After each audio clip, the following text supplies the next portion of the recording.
Alright, we're here with our first wrestler of the day. It's Saturday and we're in Lincoln, Kansas. Have at regionals, we got Cole Chapman from Minneapolis at 112 wrestling Mitch Abel.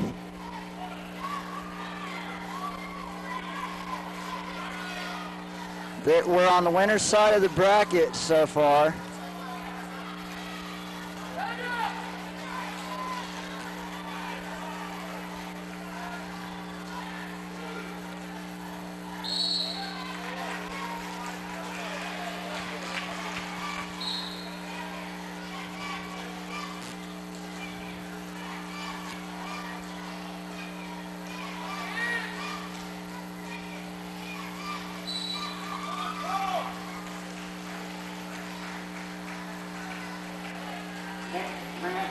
Cole's trying to work in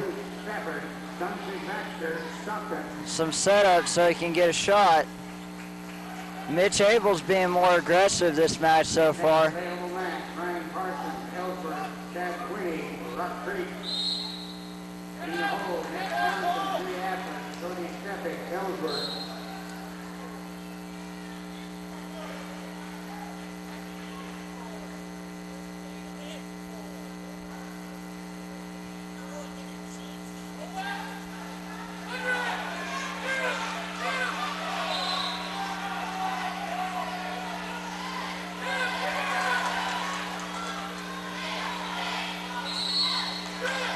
Good thing they went out of bounds there because Mitch Abel shot in pretty deep on him. I don't know how long he would have been able to hold him off.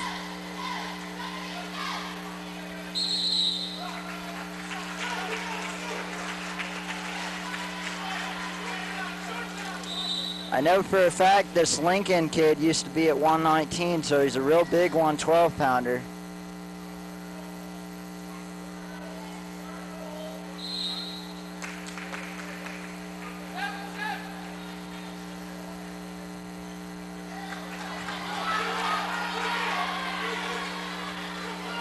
Cole's awarded 1 point for illegal hold by Mitch Abel.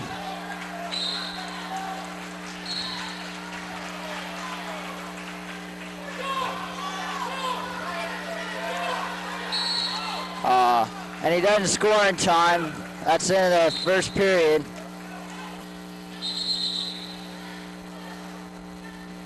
Cole's up by 1-0, and at the beginning of the second period. Mitch Abel puts him in a Granby.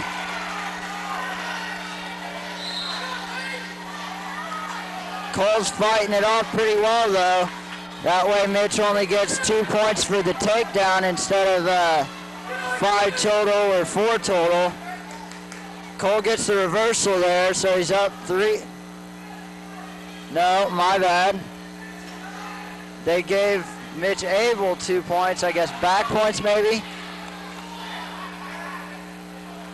Now they give Cole the reversal, and it's 4-3. Mitch Abel's up by 1 with 1 minute and 15 seconds left in the second period.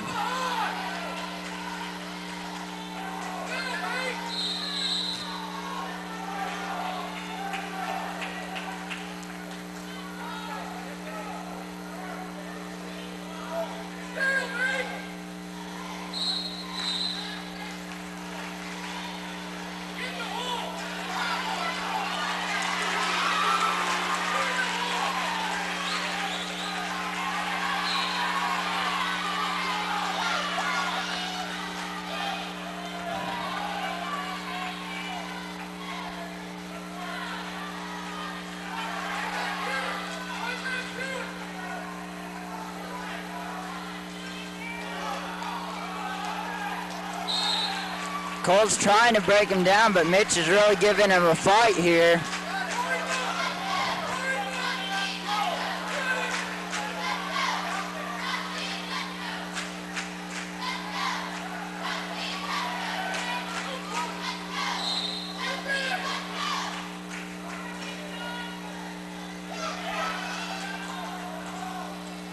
Ten seconds left in the second period. Cole's probably not going to get any more points this period. Not enough time. We'll see what he can do in the third period with this guy.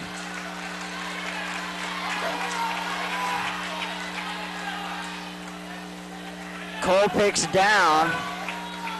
If he can get this escape here, he'll be tied at 4.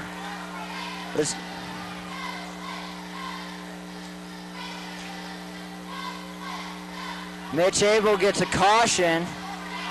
Started too early, I guess. Trying to anticipate the whistle.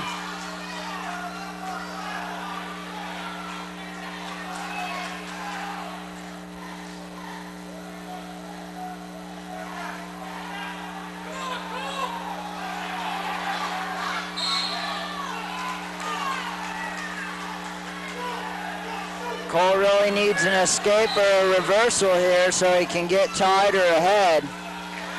And now he's going, there we go, fought off his back before he could get any points taken.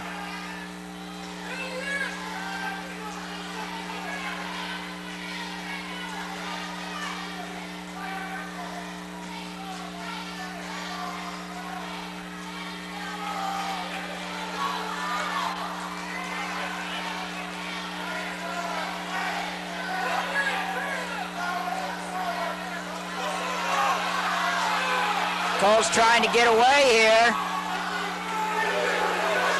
And he gets a reversal there. Well, they haven't given it to him yet because his legs caught in between Mitch Abel's legs. There we go, they give him the reversal. He's up 5-4. And now he's going to go to work for 40 seconds trying to hold that lead. They'll go back to the middle with Cole on top. He's up 5-4 with 37 seconds left in the match. If he can hold Mitch Abel down and keep him from reversing, he's going to win this match and go on to the championship match.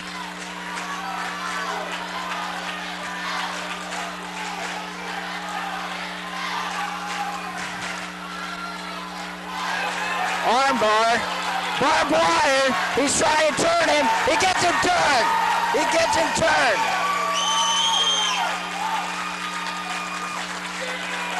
He might even get a pin here. He's got 12 seconds to do it. 5 seconds. Well, he didn't get the pin, folks, but he wins the match 8-4. Cole Chapman's going to the championship match at 112. He just qualified himself for state because even if he loses the next match, he'll be second in the tournament. He's going to go to state for the second year now.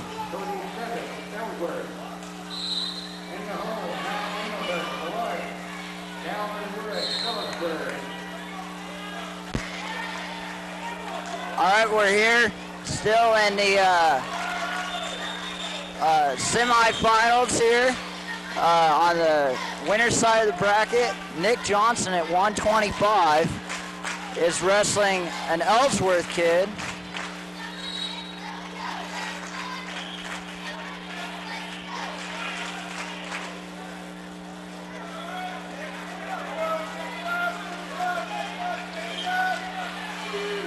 I know Nick's beat this kid before. I don't know how many times, but I don't think he's ever lost to him.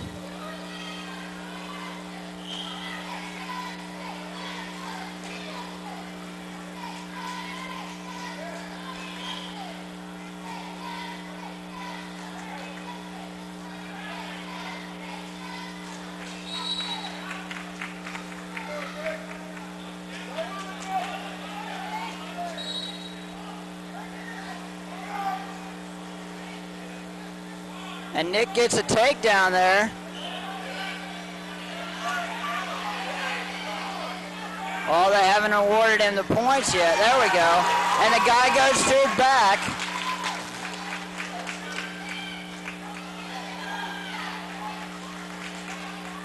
It's 4-0. I guess they gave him 2 back points for that too. There's a minute left in the first period.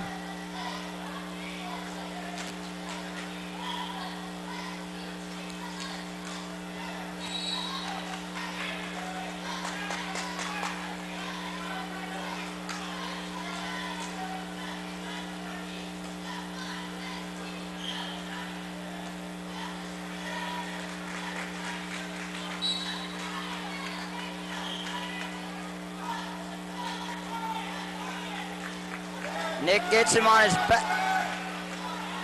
Had him on his back, not very long.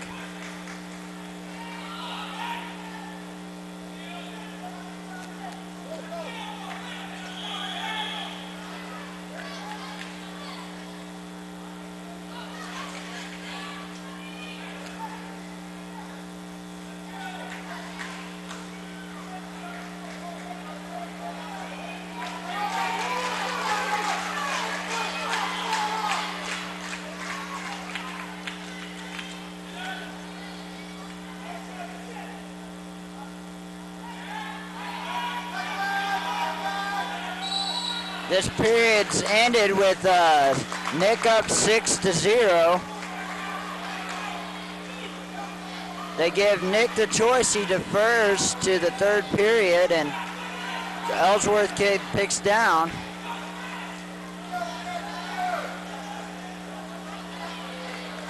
Nick's gonna go back to work on top like he finished the first period.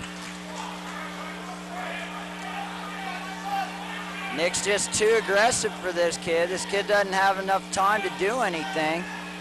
Nick's always working a move. That's why he's so good.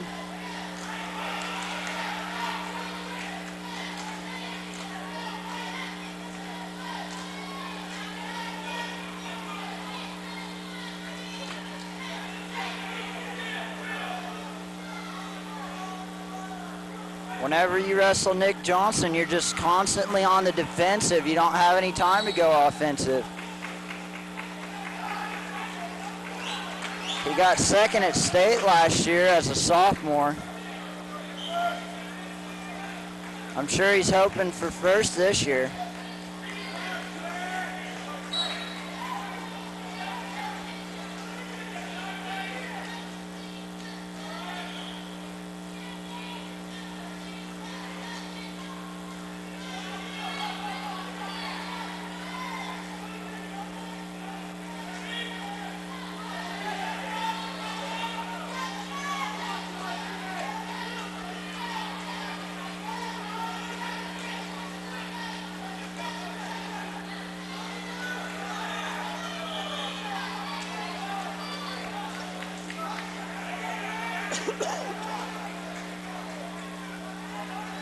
The Ellsworth kid has got Nick's leg kind of a little defensive hold, kind of stalling a little, not really doing much, but it's at least keeping him off his back.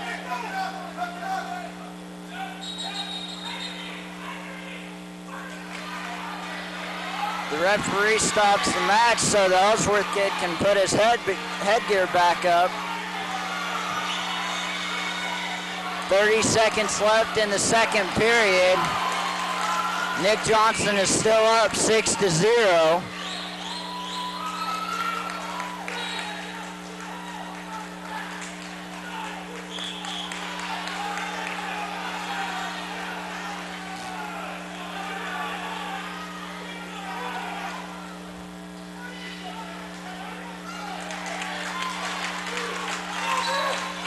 Nick gets a quick pin there. 12 seconds left in the second period. Nick Johnson pins his kid from Ellsworth and is going to the championship match at 125. He qualifies himself for state here by winning this match. Gonna go back and try and get first in state.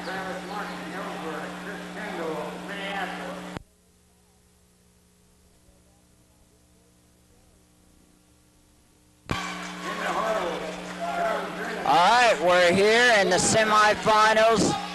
Winner's side of the bracket at 130. Chris Kendall is going to take on an Ellsworth kid. This Ellsworth kid he's wrestled, I know Chris has lost to him twice before. Real tough kid. We'll see if Chris can do any better this time.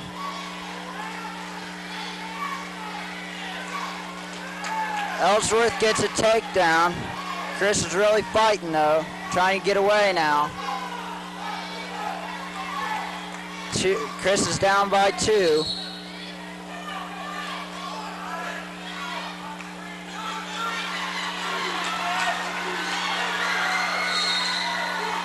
They warned the Ellsworth kid for a potentially dangerous hold. And they go back to middle and start over.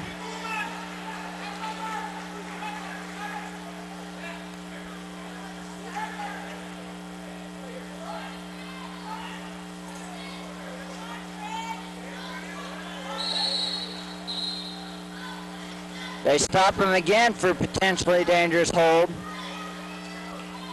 If he keeps doing that, they'll start awarding Chris points.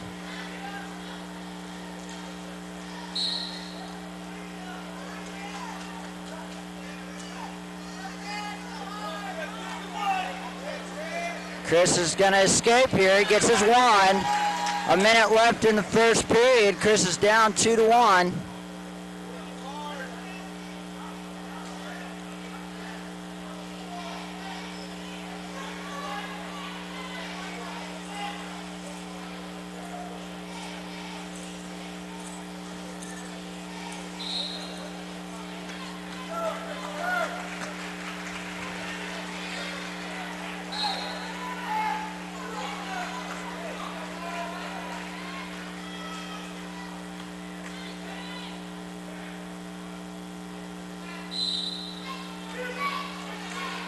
There's 30 seconds left in the first period.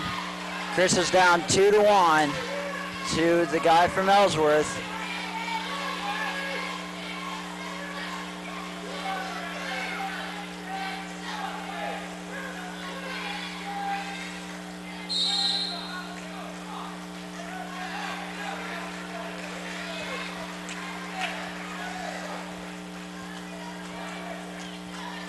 That's the end of the first period.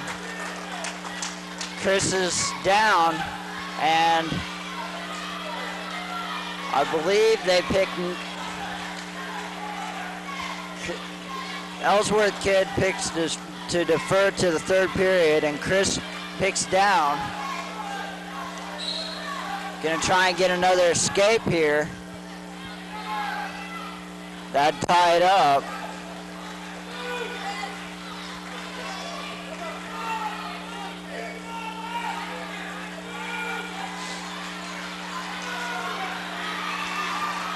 Builds his base, stands up. He's gonna try it again. Stands up again. There he goes. 2-2. Chris ties it up with a minute and 30 seconds left in the second period. Just like Coach Giles says, if you know you can do it, you're going to. And Chris knows he can.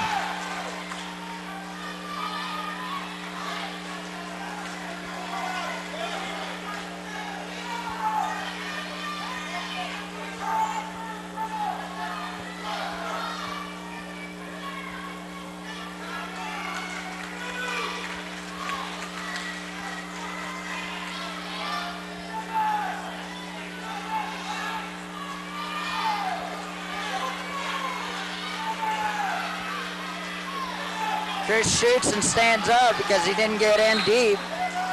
Ellsworth kid shoots, a nice shot. Chris stands back up.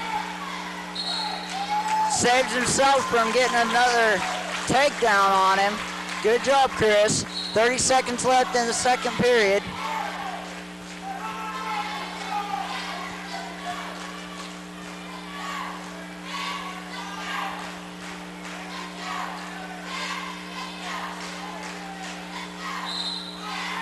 He's gonna have to do something here to get another point.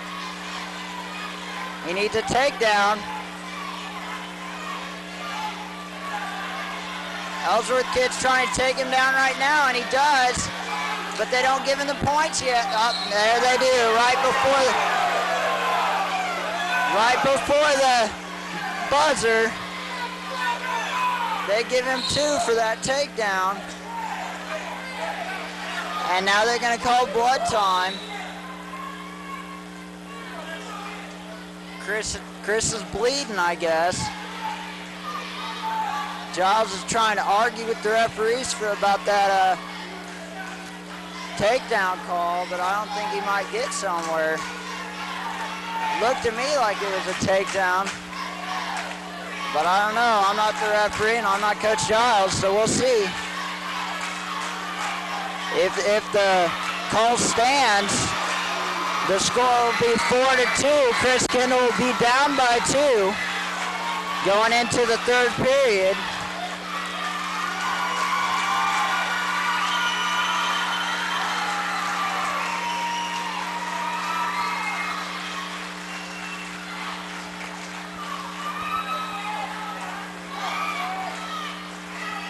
Yeah, the call stands.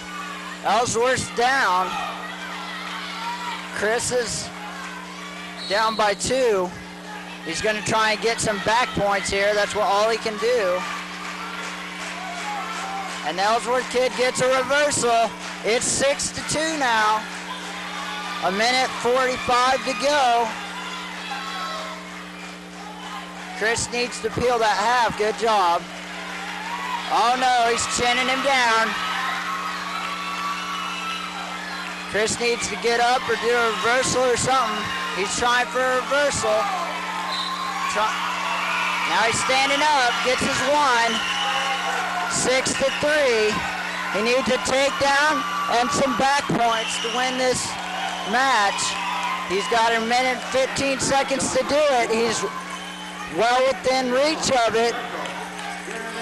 But he needs to get going. Whenever that Ellsworth kid stands up, it's a perfect time to shoot. He needs to go. He's got a minute left.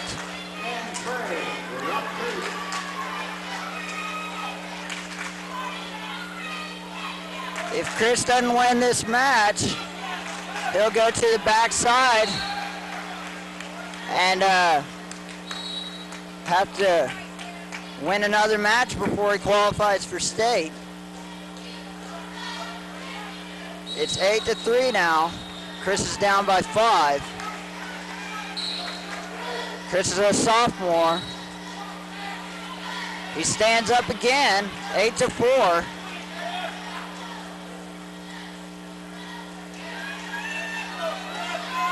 He's got 30 seconds. I don't think he's going to be able to get 4 points in 30 seconds.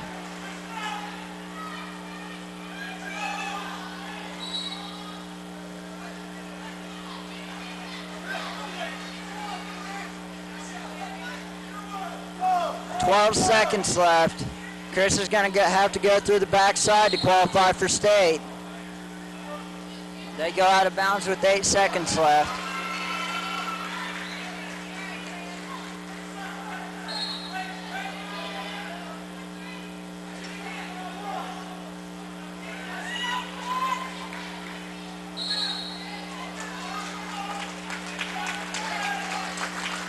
Well, Chris ends up losing this match to a very good Ellsworth kid. I'd expect this guy's going to take first in this tournament. He was ranked first coming in, so we'll see. Chris might meet up with him at state if he qualifies.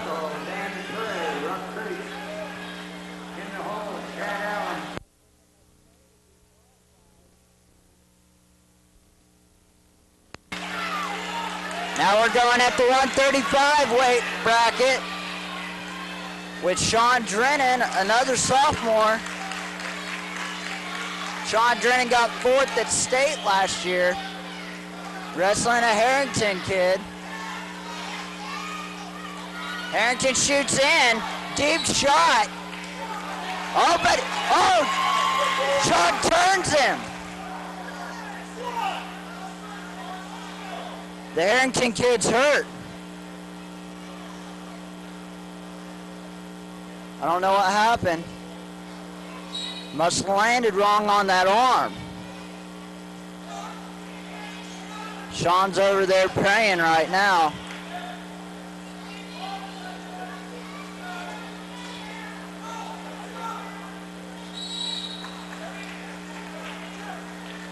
They're going to bring out the paramedics.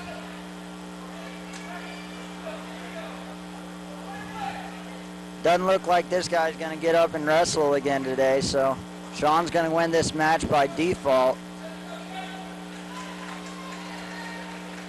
and he'll go to the championship match along with Nick Johnson and Cole Chapman.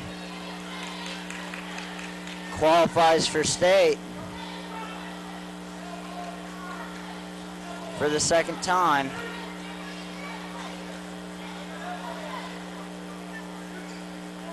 Giles is over there talking to him.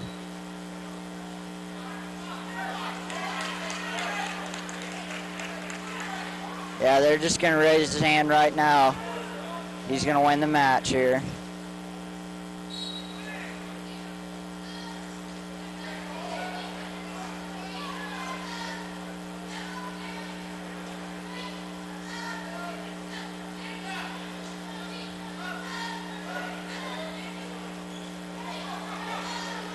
I hope the kid from Harrington's all right. We had this happen to our team this year already at Lincoln here. Earlier in the season, Kay Johnson had a spill like this. He dislocated his elbow or hyperextended it. I'm not sure. I can't remember. Kay just finally got back. Good thing it was at the beginning of the season, or he would have missed this tournament. It's his senior year.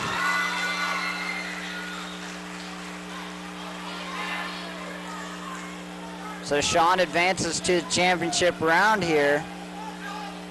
And an unfortunate occurrence here.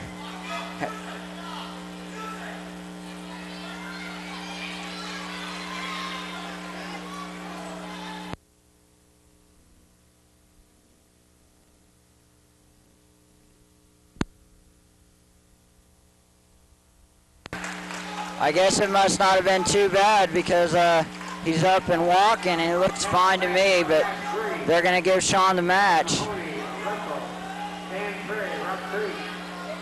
And the Harrington kid, if he can still wrestle, will go to the backside, have one match away from qualifying from state.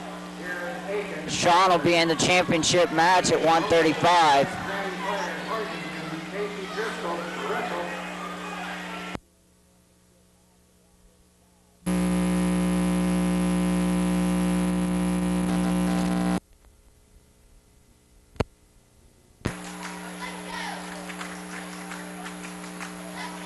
Okay, we're here in the consolation quarterfinals, starting with Marcus Abel at 103,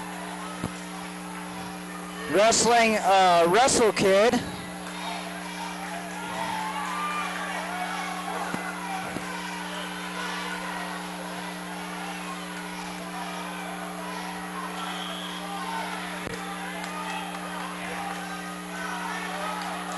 Marcus goes to his back,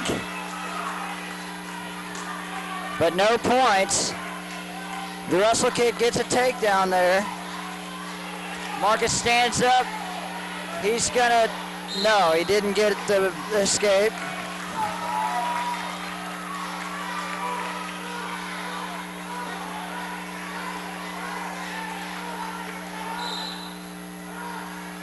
He's wrestling Brian Reynolds, a senior from Russell. Marcus is just a freshman. They're not counting it out of bounds yet, so they might get some back points for that. Brian Reynolds. Marcus Abel, Minneapolis.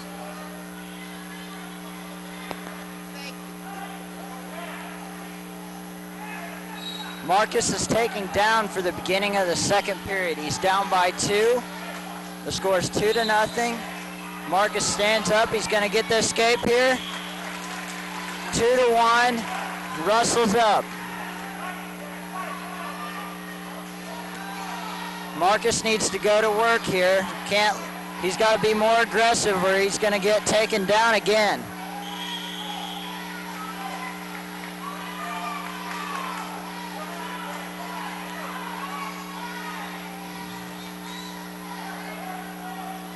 Marcus Abel's record this year was 15-10 in the regular season, and Brian Reynolds was 13-5. has a better record than Marcus, but Marcus looks like he might be able to hang in there. Gets a takedown maybe. He's got the leg anyways. He just got to get his head out from under there. No, he's not going to get it that way.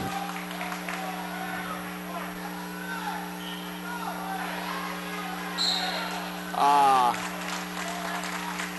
51 seconds and second period left. Marcus is down 2-1.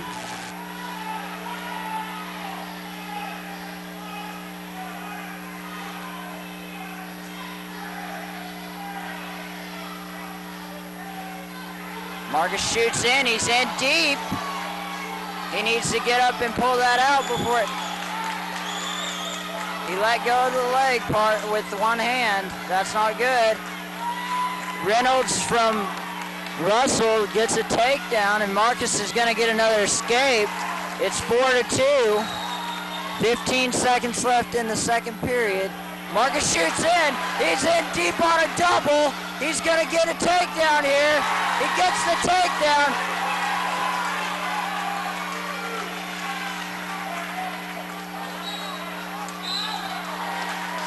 It's 4-4. Going into the third period, Marcus ties it up with that double leg shot. Russell picks down.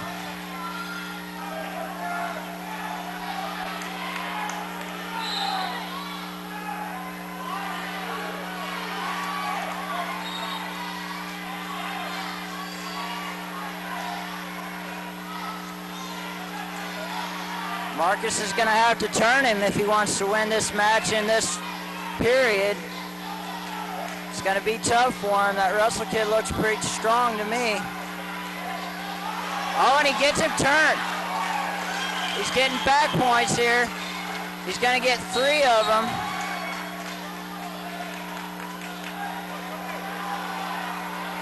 It'll make the score 7-4. Marcus Abel up. There we go, the referee signals the 3 points. Now Marcus just has to ride him for the rest of the period, and he'll advance to the next round. A minute left in the third period.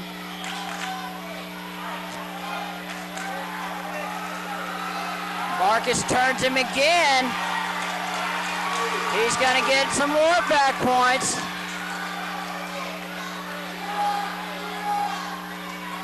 The referee's got 2 for him, I believe.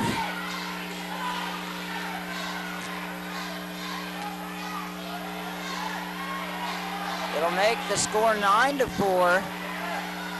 No, he gives him 3 points, makes it 10-4. Marcus Abel up 10-4 in the third period with 25 seconds left. He just has to ride it out. The Russell kids trying to get away, but it's not working. Marcus is going to go ahead and win this match, and he'll go into the next round.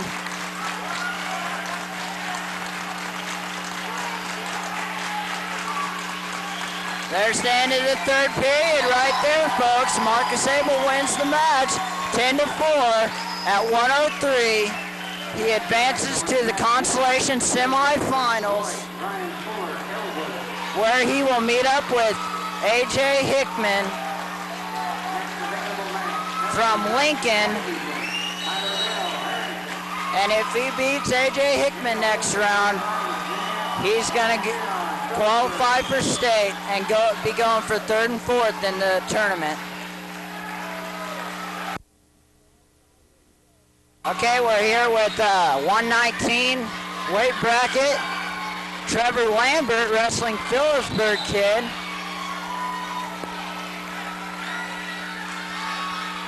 In the consolation quarterfinals, Trevor is in deep on a single. Let's see if he can get it up and take him down.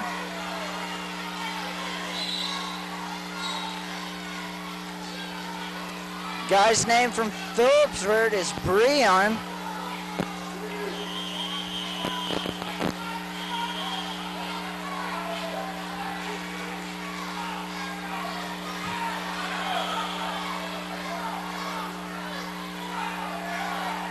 He's a 9th grader. He's just a freshman.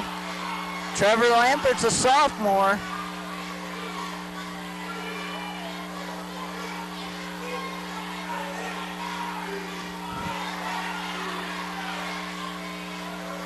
Trevor's record this year in the regular season was 16-7. And Cody Breon's from Pittsburgh, or Phillipsburg, my bad, was 5-10. Trevor seems to be able to get in on the shot, but he's not able to finish it. He's going to try and stand up and escape here, and he gets his one. He's up 1-0 at the beginning of the second period here, wrestling a freshman from Phillipsburg. He's in deep again on a single. He needs to pick it up and finish it. Phillipsburg guy must have a pretty good sprawl. They go out of bounds, and they'll go back to the middle and start back up with 1 minute and 30 seconds left in the second period. Trevor Lambert up 1-0.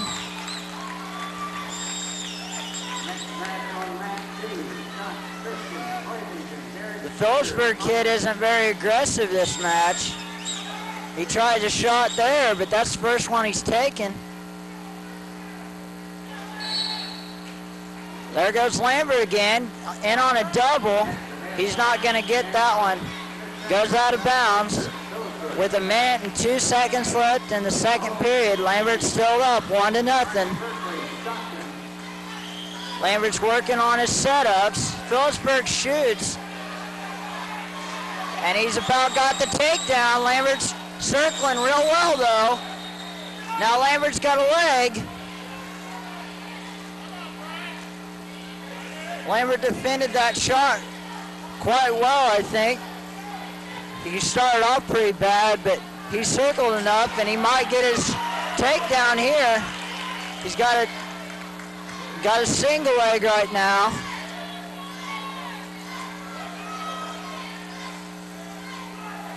The Phillipsburg guy's got a crossface in there, but Lambert's in tight, and he's going to get the takedown. He does. He's up 3-0.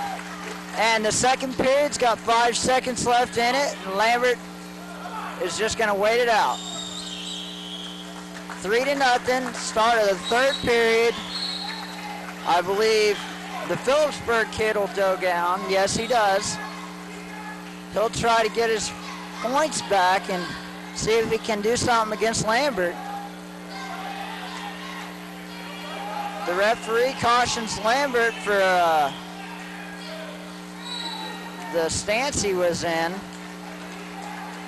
Lambert breaks the kid down right away, working on him, trying to take his wrist.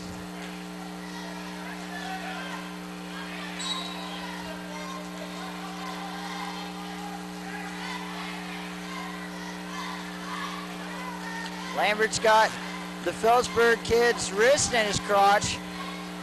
Lambert likes to do that. It puts the guy on bottom in a bad position because he can't move near as much. There's 1 minute and 15 seconds left in the third period. Lambert's up 3-0, and they go out of bounds.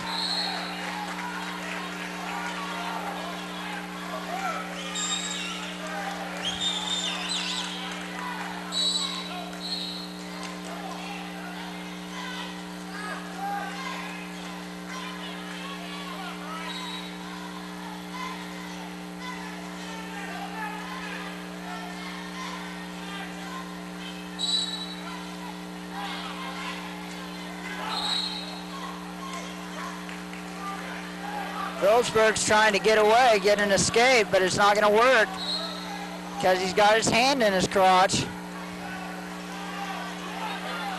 You can't really wrestle very well with your hand in your crotch. That's why Lambert likes doing that to people so much. Puts him at a major advantage. Easy to ride. Now he has a chicken wing, and he tries to pull him in bounds. They call him out of bounds now. 18 seconds left in the third period. Lambert's going to go ahead and get the win unless something drastic happens.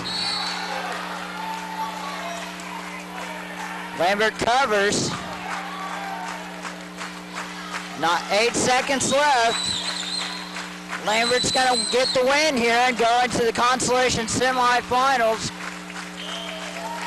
At 119, Trevor Lambert wins his match against a Phillipsburg kid.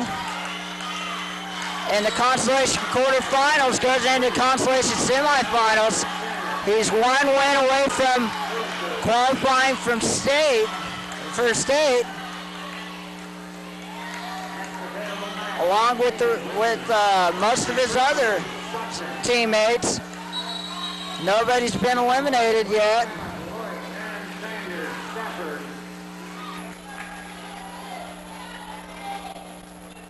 Okay, here we are at 140 with David Kaiser. Wrestling Matt Wright, I believe, from Beloit. Freshman against a junior. Matt Wright is 10-10 on the year. David Kaiser is 13-12.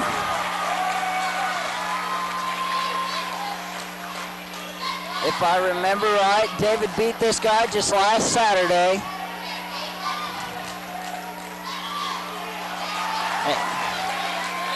David's up 2-0 right now with 20 seconds left in the first period. Really manhandling this kid.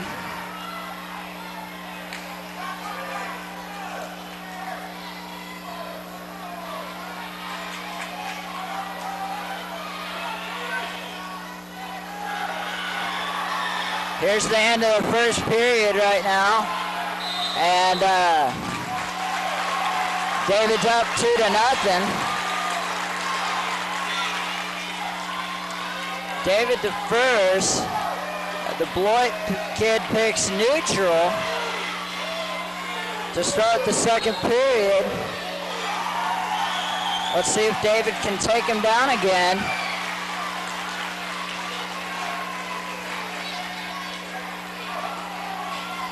The Beloit kid shoots in. David sprawls pretty well, makes him come back up.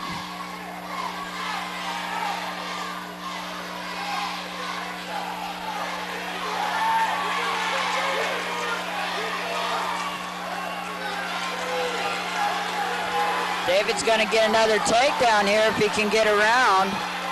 He's gotta get his hip on that guy's hip, and it's not quite there. There we go. They gave him the 2 before he went out of bounds. He's up 4-0 now. Beloit kid will be down.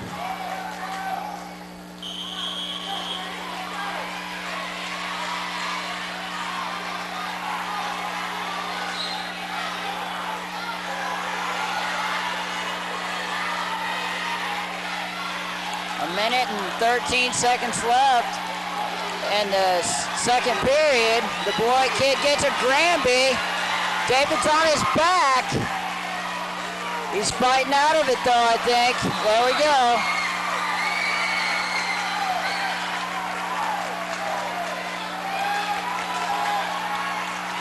The Beloit kid gets 3 points for back points and 2 points for the takedown. David gets another takedown, so it's gonna be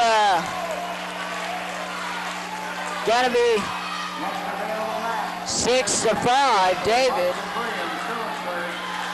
Or actually it'd be the reversal. No, they didn't give it to him. So it's still 5-4 with 40 seconds left in the second period. Beloit kid's up. And he's also on top. Trying to work something on David right now. David needs to get out of that, and he's got him in a cradle. He's got him in a cradle. That's not good.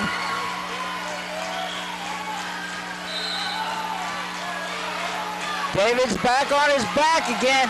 Hopefully the clock will run out before he gets pinned. Can't get out of the cradle very easily. He's fighting though. They give the boy kid 3 back points for the cradle that he had on him. That was the end of the period. The boy kid's now up 8-4. David chooses neutral, shoots in on him.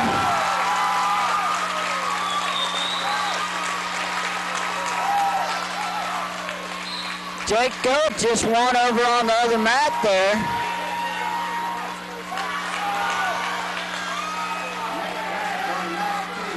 David's shooting in, trying to get his points back. There's a minute and 40 seconds left. And now the boy kid's gonna get another takedown. It's 10-4. David Kaiser's in serious trouble.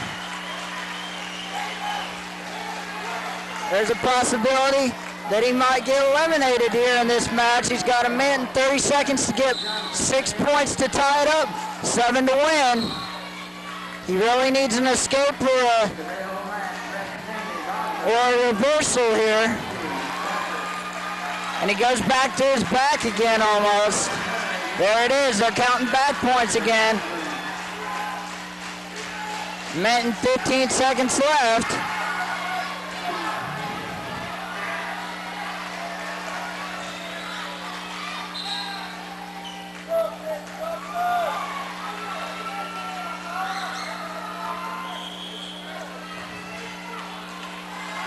They stopped to let David fix his headgear, and he's down now. A minute and 4 seconds left. David's down by 13-4, 9 points. I don't think he's gonna get it back. I don't know, there's a possibility, but David might have to wait until next year to go to state. They go out of bounds before he gets to escape. David's gonna go down again.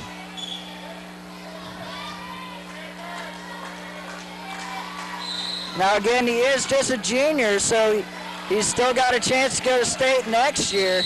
He's not gonna win this match, and that means he'll be eliminated from the regionals tournament and the consolation quarterfinals. But he'll have another chance next year. This is his first year wrestling varsity at 140. Too bad it's gonna have to end here. There's 40 seconds left. Boy kid's shooting in. They go out of bounds again, I think. Maybe not. No, they did.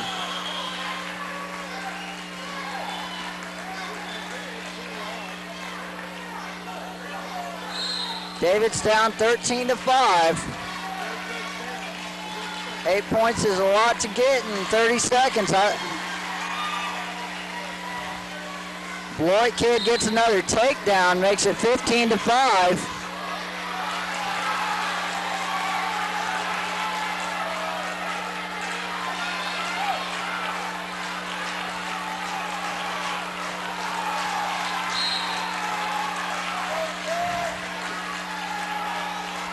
Seven seconds left in the third period of this match. David Kaiser is just waiting to go home now. Go back into his civilian clothes, watch the rest of the regionals. Dreaming of next year at state.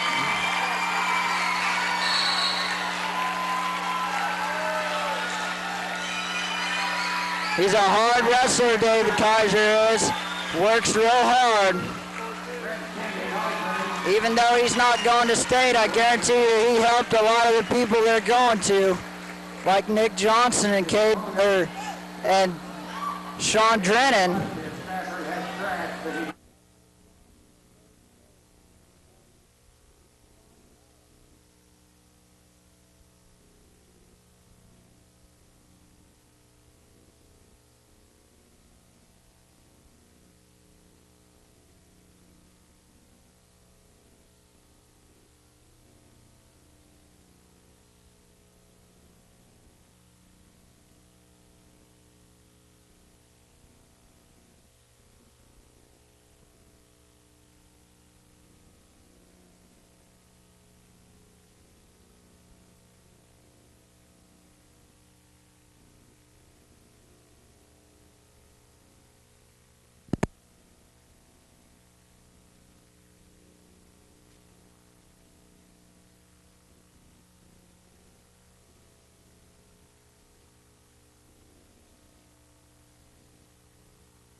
Okay, here we are. We're at 189 with Jeff Mortimer wrestling Smith Center over Mueller.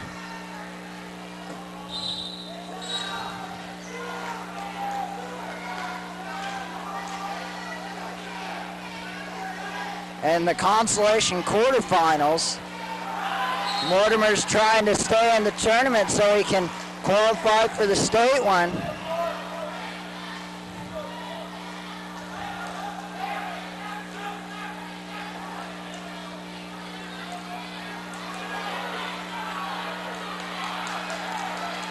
Each of these guys has one loss, so whoever loses here is going to be eliminated from the tournament. Two Minneapolis people have been eliminated so far. David Kaiser at 140 and Kay Johnson at 152. Everybody else is still in it. Minneapolis has 11 wrestlers still in it.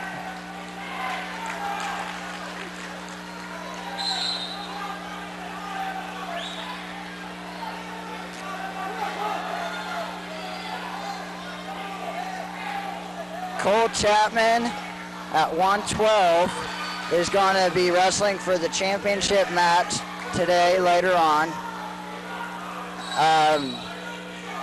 Nick Johnson at 125 and Sean Drennan at 135 will also be wrestling for the regional championship of their weight brackets later on today. Mortimer throws him. And that makes the score nothing because it's the beginning of the second period. He started out on top, my fault. I was about to give him a takedown when he didn't have one.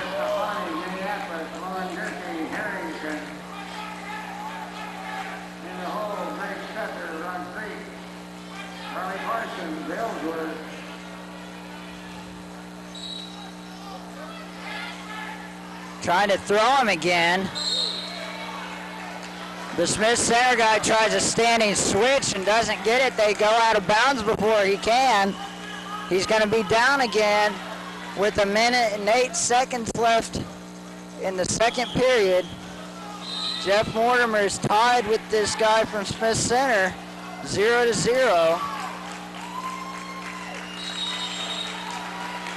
Like I said yesterday, Jeff's matches are usually always close, so don't be afraid. He's used to coming out on top with them.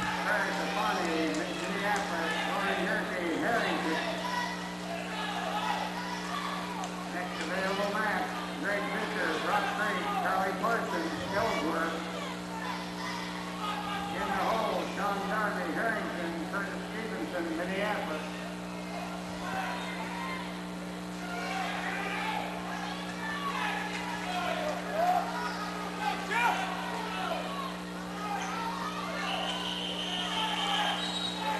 $15 seconds more for Jeff to hold this guy down.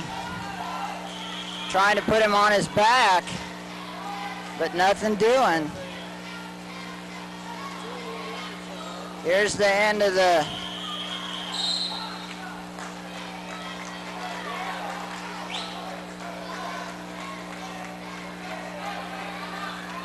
That's the end of the second period. We're going to go into the third period. Jeff Mortimer will take down, try to get it to escape, and go up 1-0. The score is 0-0 right now. It'd be nice if Jeff got an escape or a switch. Guy tries and trips him. He gets him back down. Jeff's gonna have to go for a switch here. Can't really go for a stand-up here, but they go out of bounds. So he goes back to the middle, gets some more room.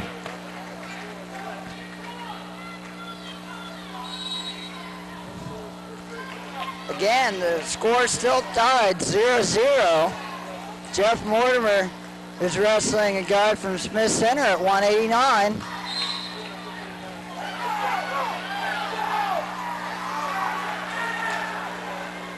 Smith Center guy throws him. Jeff needs to get back up and try it again, though. Unless he wants to go into overtime. I know I wouldn't.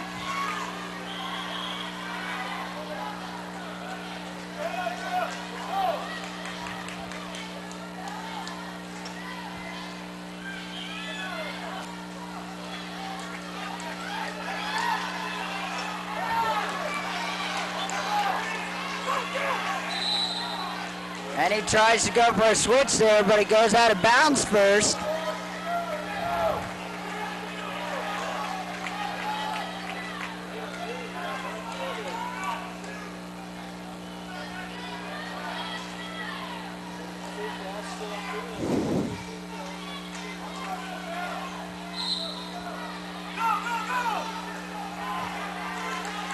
Jeff really needs to get away. He's got a minute left to do it. It's still 0-0. Real close match here. These guys are evenly matched. And Jeff gets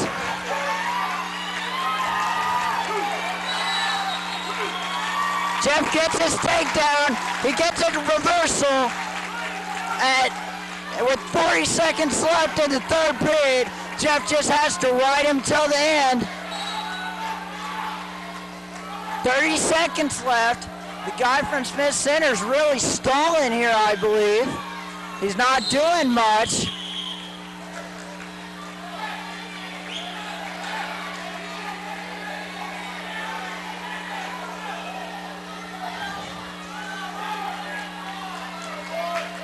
I think the referee, I don't know what he did. Maybe they went out of bounds. Jeff got a caution because he came down wrong.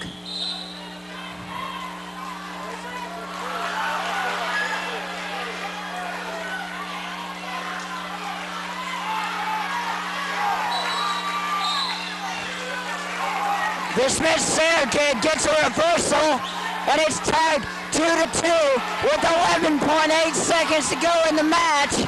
Jeff Mortimer's on bottom and is going to go for an escape here.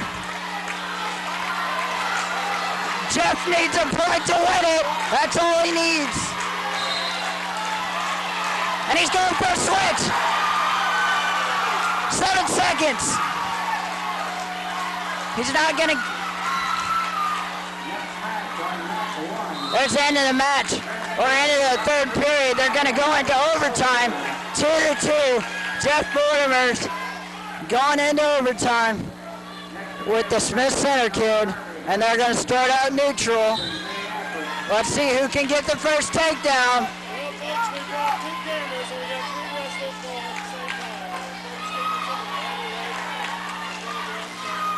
Right after this match is over.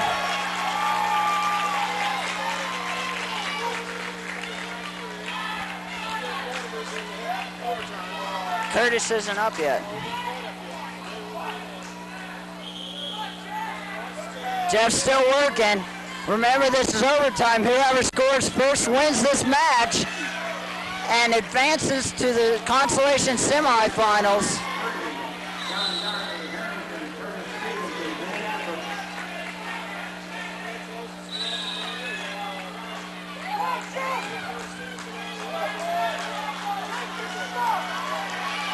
Jeff's really working on him.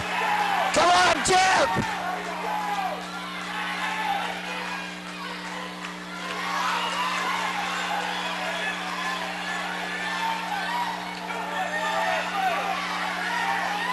And he's got a leg.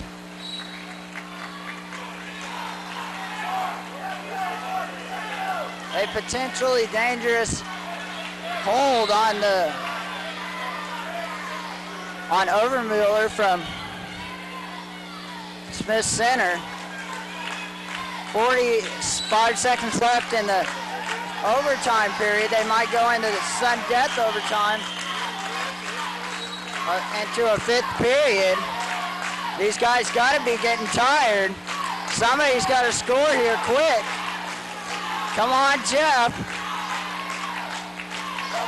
If Jeff wins this, he goes into the consolation semifinals. If he loses, he gets to pack his bags and go back home. He'll be eliminated from the tournament. They go out of bounds. And he'll go back to the middle with 11 seconds left. I think they'll go into another period here. Jeff doesn't look like he's tired yet. Neither does Overmuller. Here's the 5th period, a second overtime coming up right now. Still tied 2-2. Jeff Mortimer from Minneapolis is wrestling.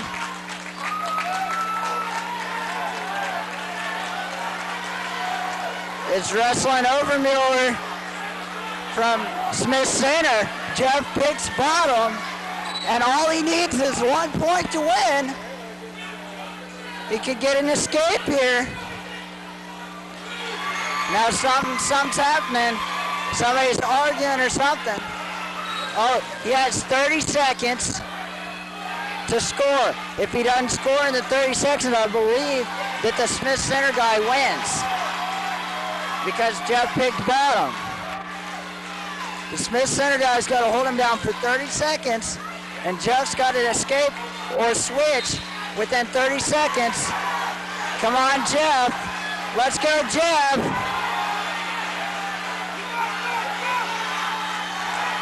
"20 seconds left.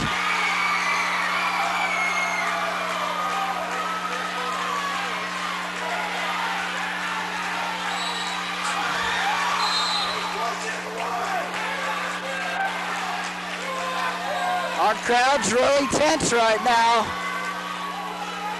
Jeff's got to get an escape in 9 seconds here to win the match. Come on, Jeff.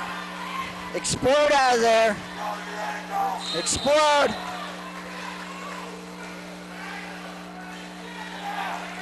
Referee cautions the Smith Center guy. I think he started too early. If he does the same thing this time, I think Jeff might be ready. Jeff's got to get away. He's got to get away.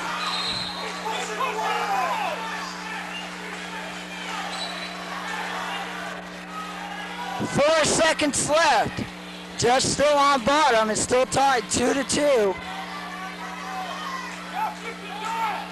He's got to explode. He's going to have to get away quick, just like in the practice room. That's the end of the match.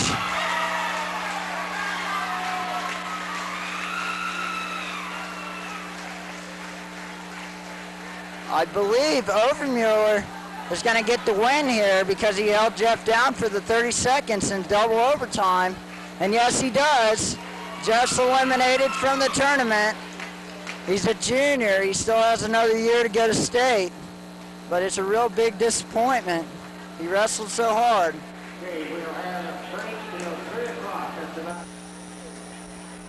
To begin the consolation semifinals, Minneapolis has maintained second position in the overall scoring, increasing their deficit, or decreasing their deficit against Phillipsburg down to 8.5 points, and leading Russell, Smith Center, Beloit, and Ellsworth, the next closest competitors. Minneapolis will have 6 wrestlers, I believe, in the semifinals of the consolation bracket.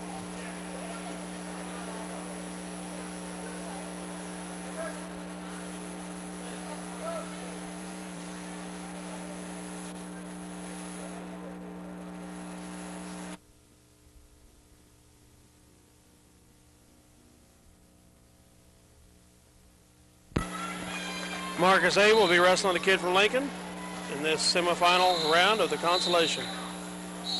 Our regular announcer hasn't showed back up yet, so unfortunately y'all have to put up with me.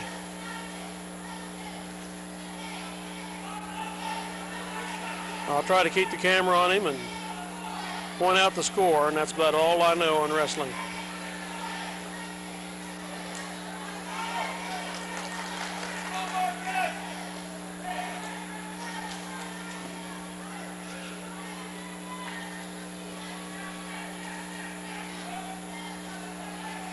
Marcus is wearing the red scoring strap, which I think is the visitor. And if that's the case, he's down 2-0.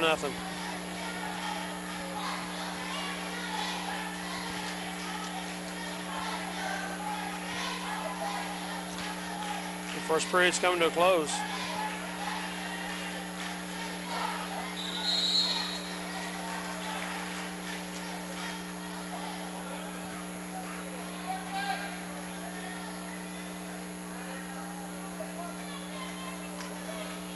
Marcus is down to begin the second period.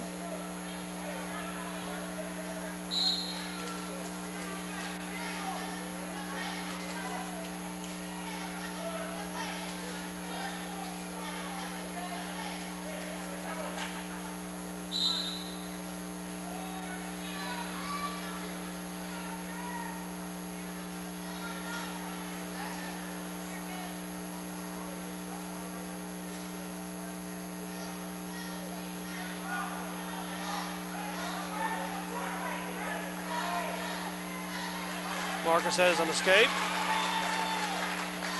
It's 2-1 now, favor the Lincoln boy. 1:23 to go in the second period. And here comes our announcer to take over.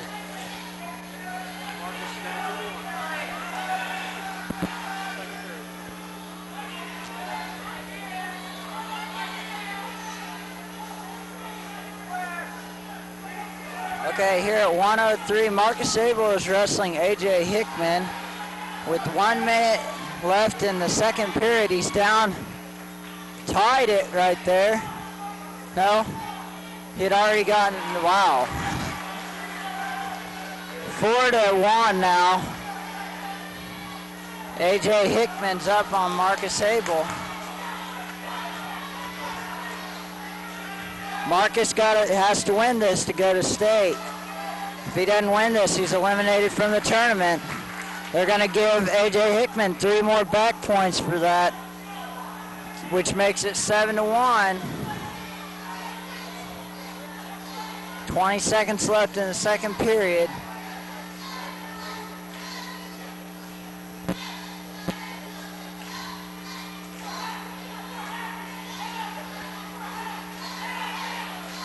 Marcus is back on his back, but they give him 2 points for that. That's 9-1 now. There's then the second period. He almost got his escape there before the second period, but they didn't give him any points, so they blew the whistle first. A.J. Hickman takes down for Lincoln. He's up 9-1 on Marcus Abel. Marcus needs to get some major back points here if he's going to do anything to win this. A.J. Hickman tries to switch, but Marcus follows him around. No 2 points there. A.J. Hickman stands up, and that's a dangerous hold. A.J. Hickman has to keep at least one hand on the mat to be able to have Marcus in that, or they'll stop him. That's why they did. There's 1.5 minutes left in the third period. Marcus really needs to start working hard, get more aggressive than he is right now, because he's only got 1 minute and 15 seconds to get 8 points to go into overtime, 9 to win. He's just a freshman, but you know, everybody that comes to regionals wants to go to state. It's come so far.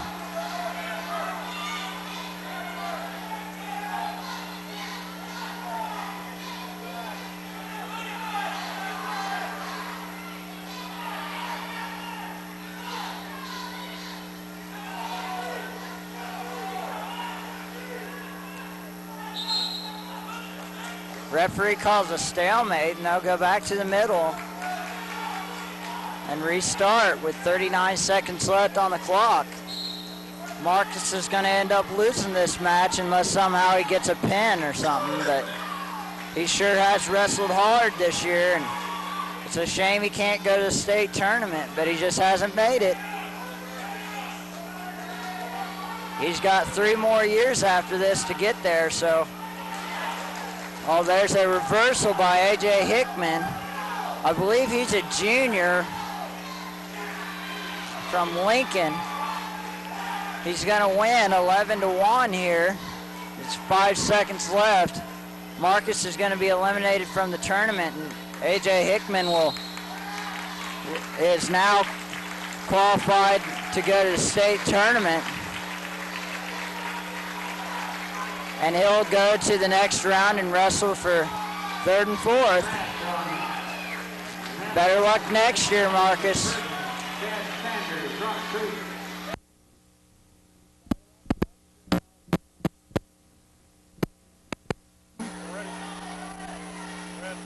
We're here at 119 with Trevor Lambert wrestling an Ellsworth boy. I know that this Ellsworth kid's pretty good. I think he's beaten Trevor before. It'll be a tough match for both of them, I have a feeling.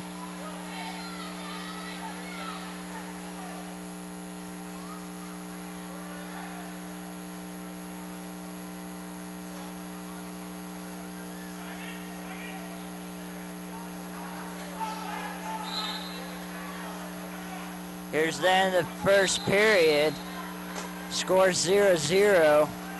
I believe they're doing a 1-2-2 thing where the first period's only 1 minute in these consolation rounds, because the first period keeps on seeming like it's going past, like in no time. So must just be a minute for the first period here.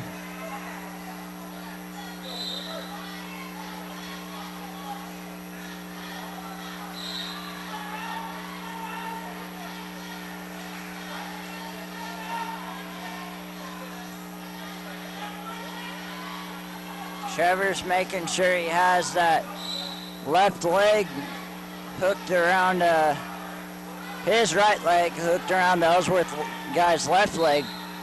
I'm guessing, yeah, he's trying to go for a cradle there, but the Ellsworth guy keeps on straightening out.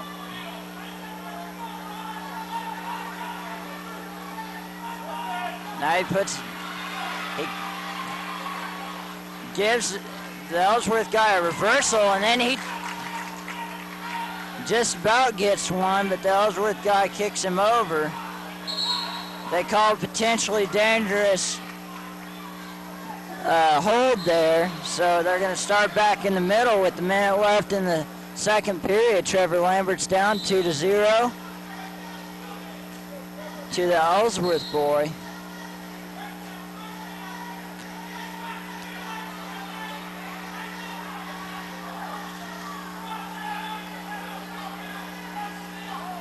Trevor's going to try and stand up here to get an escape, and he does.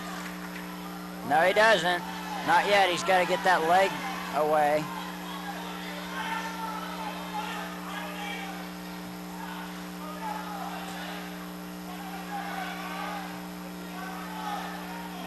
Now he gets his one.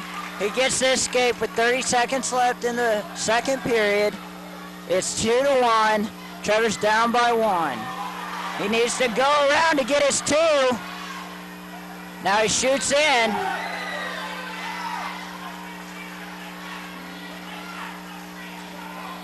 "10 seconds. This is just going to be a stalemate at the end of the second period here. The score's 2-1. We're going to go into the third period. Trevor's going to take down, see if he can get another escape or a switch.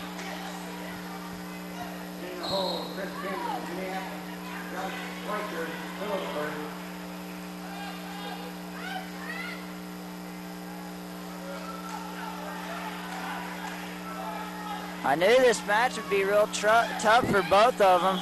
Either one of them could win right now. It's so close. There's 1:35 left in the third period. The Ellsworth guy's just trying to hold him down. He's not really working anything.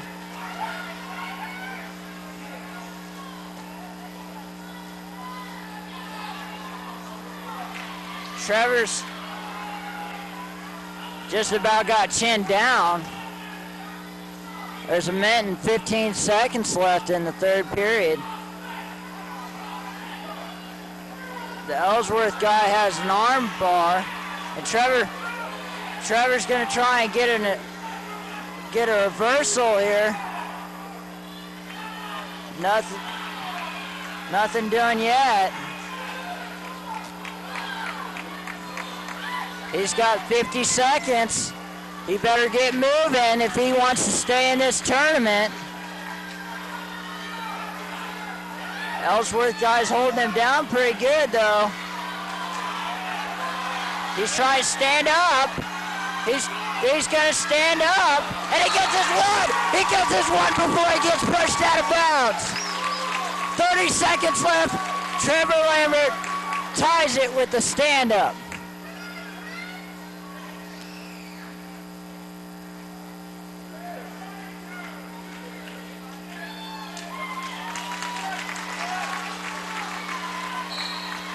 .30 seconds left in the third period. It's tied 2-2. This Ellsworth guy hasn't scored since the first period. And there he does. He gets a takedown on Trevor Lambert. There's 15 seconds left for Lambert to tie it. But the Ellsworth guy's going to hold him out. And Trevor's going to lose this match and be eliminated from the tournament. There we go. He wrestled real hard, Trevor. He's eliminated from the tournament, and the Ellsworth kid's going to go on to wrestle for third and fourth. Ellsworth kid just qualified himself for state. Trevor's got 2 more years of wrestling ahead of him to go to state, so he's still got a chance ahead of him. Now we're going to go to the 130 match with Chris Kendall and Phillipsburg kid. This will be a tough match. I've seen this Phillipsburg guy wrestle another match already, and Chris always wrestles tough. We'll see who comes out on top in this brawl pretty much. At 130.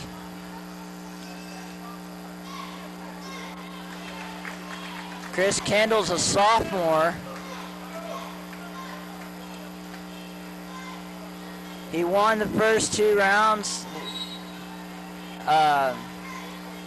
yesterday, and then got beat in the third round, or the semifinals, today, and is now wrestling in the consolation semifinals. Hoping to qualify for state here. Phillipsburg guy has blood. We're going to take a blood time here. He must have a real weak nose because that was awful early in the match. They hadn't really done anything. Score 0-0. There's 35 seconds left in the first period. And to confirm what I was saying last match, yes, it is only a 1-minute first round match, and then the first period of the match, and then the second and third periods are the regular 2 minutes. They're doing that for all the consolation ones, I guess. Maybe the consolation finals they'll actually do it right. Chris defends the shot quite well there. Now he's going to try and work his stuff, work some setups and get a shot.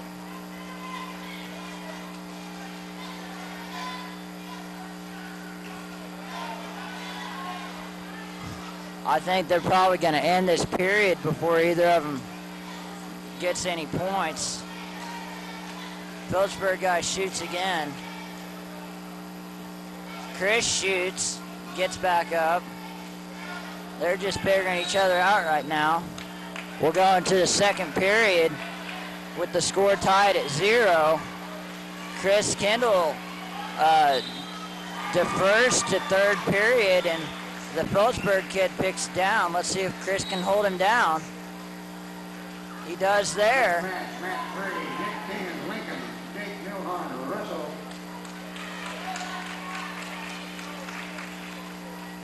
At the beginning of the day, Chris was one of the 4 that was on the winner's side of the bracket.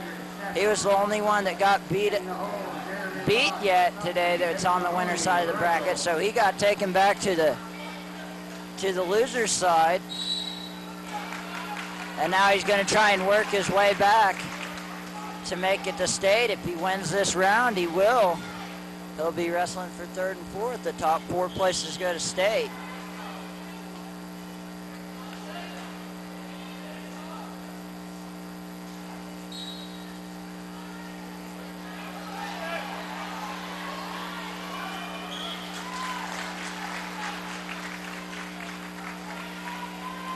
Chris holds him down again. There's 1 minute and 20 seconds left in the second period. Score still tied 0-0.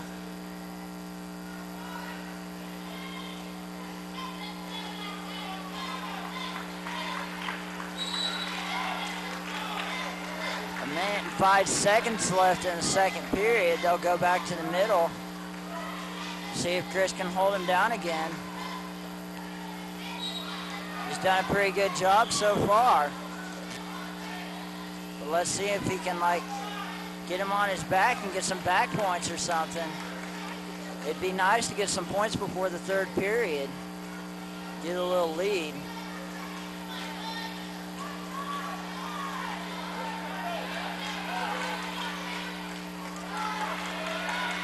Trying to break him down again.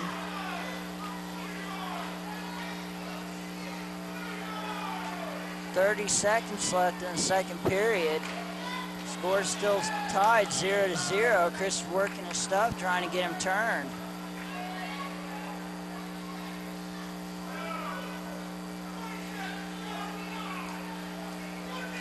$15 seconds left.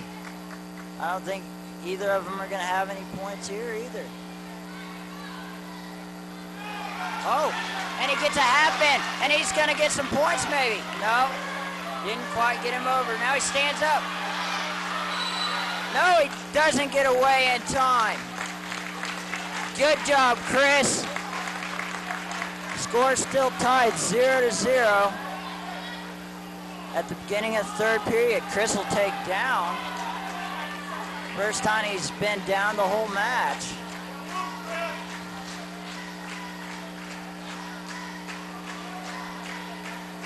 Referee had to tell him to scoot back a little bit. Now he's going to try and get away. Ow! That could have hurt. Chris stands up again, and he gets away. He gets his one. And they'll go back to the middle. 1 minute 44 left. And they'll start out neutral here. Chris is up 1-0. This is a real tough match. Hopefully he can get a takedown and get some more points in front of this guy. This isn't probably too comfortable a spot for him. He can't just sit there and try and defend the shot. He needs to go after it. He needs to get going and shoot himself. There's 1 minute and 20 seconds still left in the third period. He's only up by 1.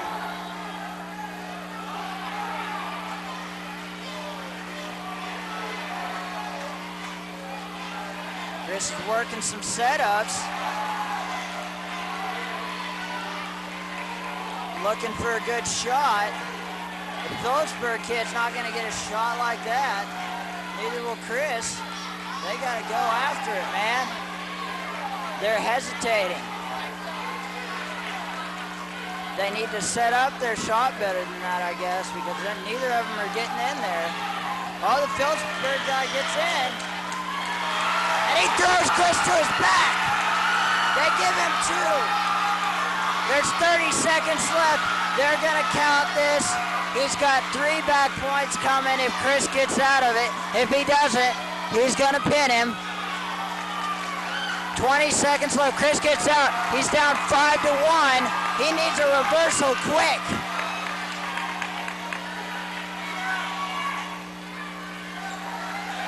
Oh, and he gets it.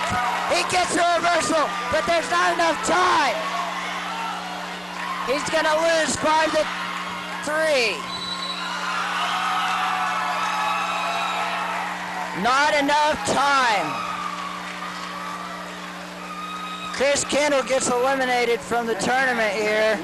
The Phillipsburg kid's gonna go to the the consolation finals here. And Chris will have 2 more years to try and go to state, but not this year. All right, here we are at 145 with Jake Goeth, wrestling Smith Center kid. I believe, yes, Smith Center. And the consolation semifinals.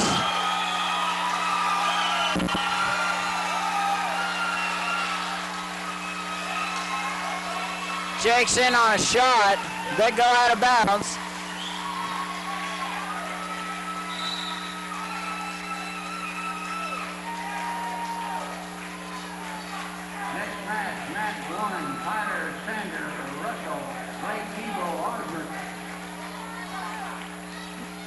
Jake's working setups here. Try to see what opens. Next available, Matt, second Rancho at Parkinson, Kelly Hall, Smith Center. In the hole, Brett Kendi, Gosser, Wayne Jacobs, Russell.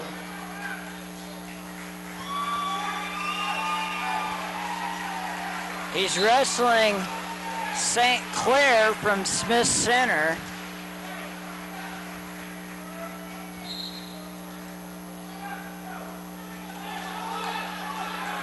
At the beginning of the second period, it's tied 0-0. Jake's on top. And the Smith Center guy almost gets away, but Jake pulls him out of bounds.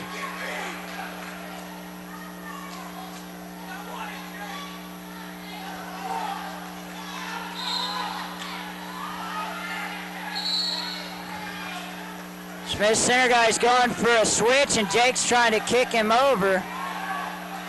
He gets the switch. Jake's now down 2-0 with 1:40 left in the second period. He needs to get up out of that, or the kid's gonna get that half there.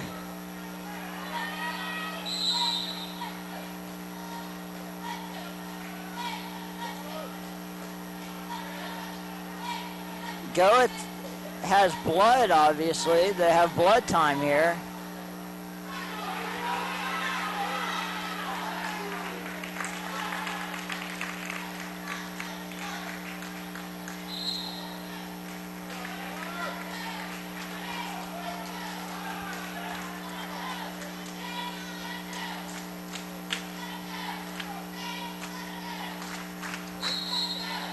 If Jake wins this match, he'll be going to state, and he'll also be wrestling for 3rd and 4th here at the regional wrestling.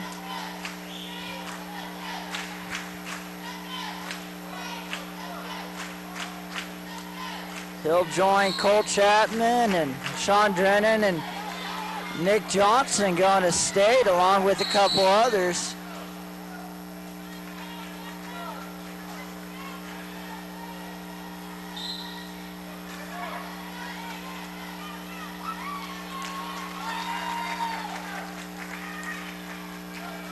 He escapes and gets 1 point.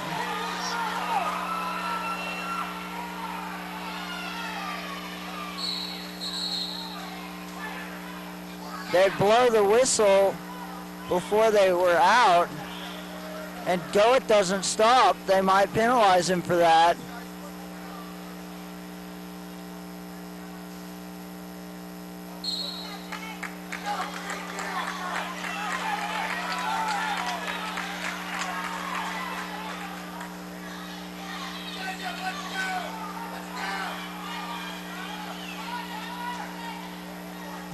More blood time here for Jake. Or maybe it's the other, no, it's not the other kid.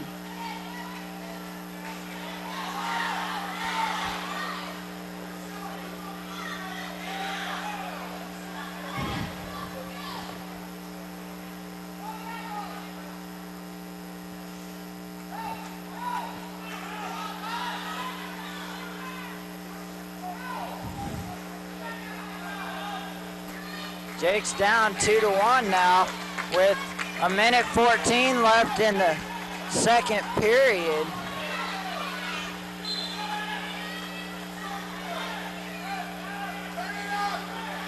He shoots in, he's deep on a double. He's gonna get a takedown there. He's up 3-2. Jake goes up 3-2. Lets the guy go to make it 3-3. He thinks he can get another takedown here, I guess. There's 50 seconds left. And the Smith Center guy makes him stop for blood again. Or a contact. Makes him stop for a contact. 50 seconds left. Score's tied 3-3 in the second period. Jake Goeth, wrestling Smith Center kid, looking for a shot. He's become more aggressive this period than he was the first. It's because he knows he can do it. He's got the confidence now. He's got a single leg. Now he switched to a double and back to a single. Come on, Jake, pick it up. Smith Center guy's got a pretty good sprawl on him and a whizzer. Trying to grab his ankle. He's not going to let go, though. They're going to end this period just like that. Tied at 3. Going into the third period. They're going to make Jake go over and get blood time again. He just won't stop bleeding.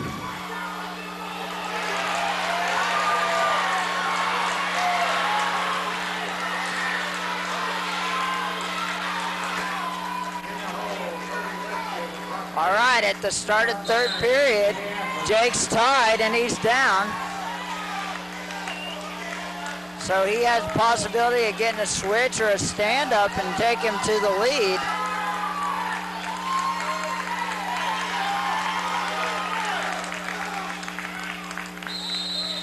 And he takes him out of bounds.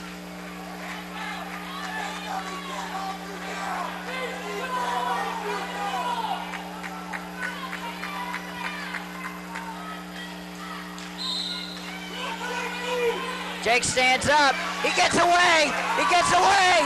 It's 4-3. And they go out of bounds.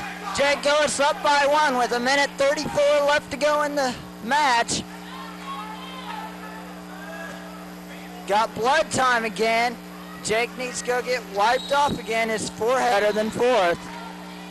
We'll see how he does here. He shoots in. He's got a double. And he takes... No! And he gets him. He's got a takedown. It's 6-3. He lets the guy up. The guy shoots in. It's 6-4 now because he gave him the escape. Jake likes being on his feet. You can tell. The ref's going to go talk to that guy. He's getting a little bit too emotional.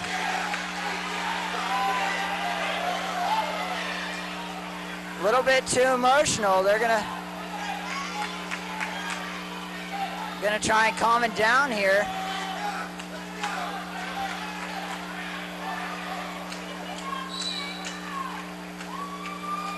So he doesn't get unsportsmanlike conduct or anything. Now Jake's gonna go after it again. He shoots in, got a double. And he's got the 2. He's up 8-4 with a minute to go. I wouldn't be surprised if he can just ride him the whole time now.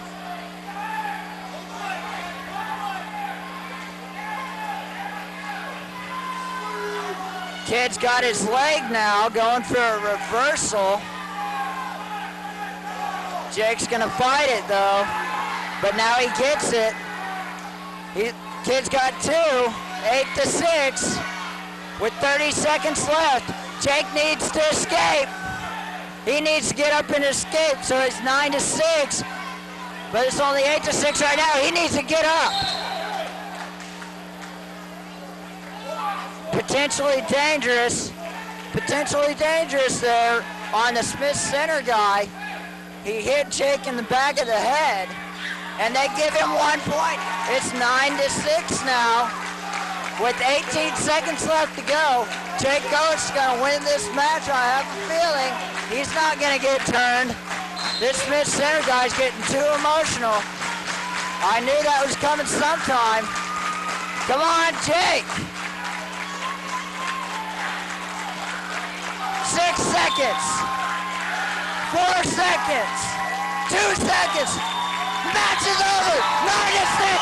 Jake Goetz going to state wrestling this year as a sophomore. He's going to state.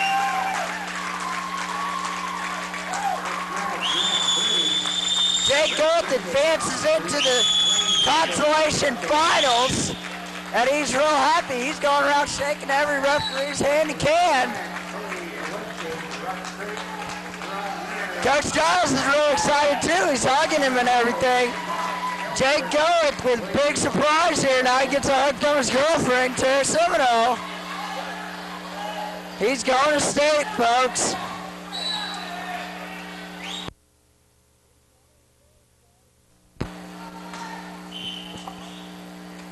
We're here at 160 with Jared Murray in the consolation semifinals. One more win for Jared today, and he'll be going to state. He's wrestling, looks like maybe a Stafford kid. All black has to be Stafford.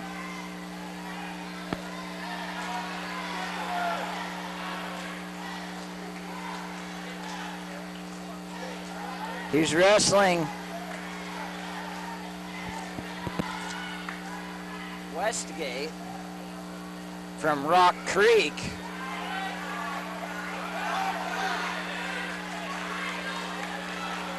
Westgate shoots in, and Jared's going to get the takedown here, and he does.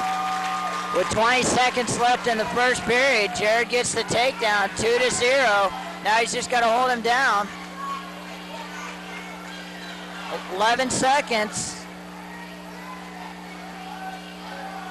That's going to be the end of the first period, but Jared gets an easy takedown there. Going to be up 2-0 going into the second.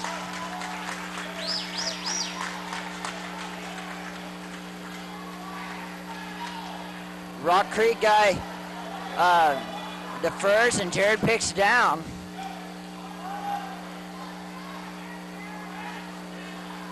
We'll see whether Jared goes for a stand-up or a switch here. He went for a stand-up, now he's going for a switch.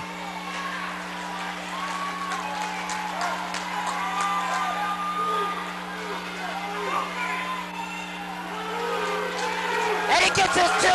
He gets a reversal before they go out of bounds.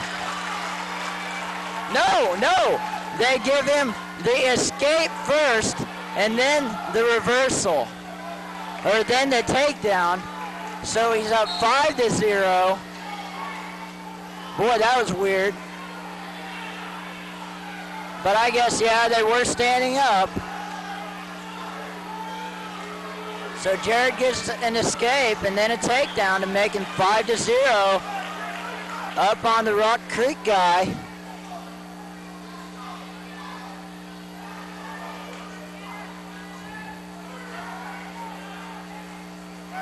If he keeps this up, he's going to state, ladies and gentlemen. He's got 1 minute and 10 seconds left in the second period. He's trying to break this Rock Creek kid down.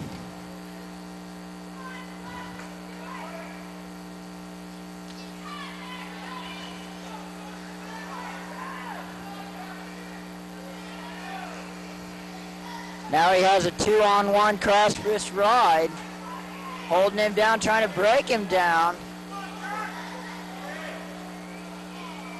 40 seconds left in the second period. He's got him broke down now. He's gonna go for the arm bar, it looks like. Yeah, no, he has a chicken wing in, and then now he's changing, trying to get into the cradle, but the guy's not close enough. Or, well, he's forcing him to be, though.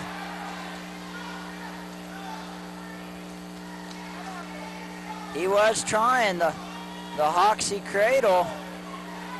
Coach Giles were teaching us earlier this year. It's not really called the Hoxie cradle, but we learned it from Hoxie, so that's how we're going to call it that way. Because Hoxie uses it a lot. It's a way to force your guy into a cradle when their head isn't even near their knee. That's in the second period. He's got 3 more minutes to go, Jared does, and they pick neutral. Rock Creek kid picks neutral. Let's see if Jared can get another takedown here and make it 7-0 if he does.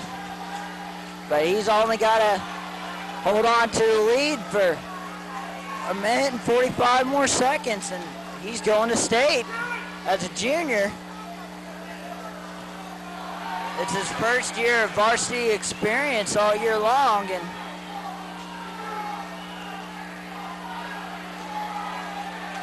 he's ready to go. He's worked real hard this summer in the weight room and everything, and works hard in practice room at serving right. Nice throw, but too bad it was out of bounds. 1 minute and 15 seconds left. Jared Mary's up 5-0 in the third period.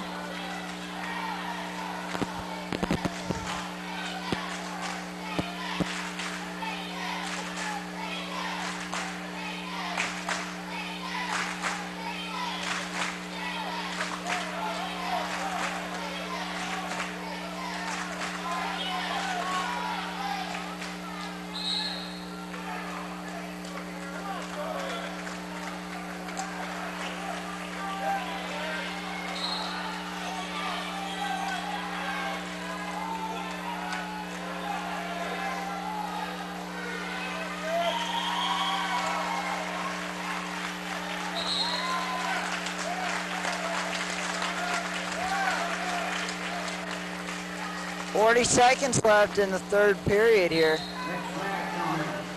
I believe Jared's going to go on to win this and go to state here and go to the consolation finals for third and fourth at this regional wrestling in Lincoln.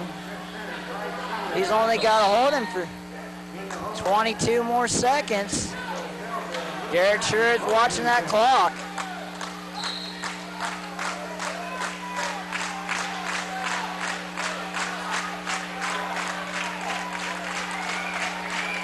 Minneapolis is clapping him till the end.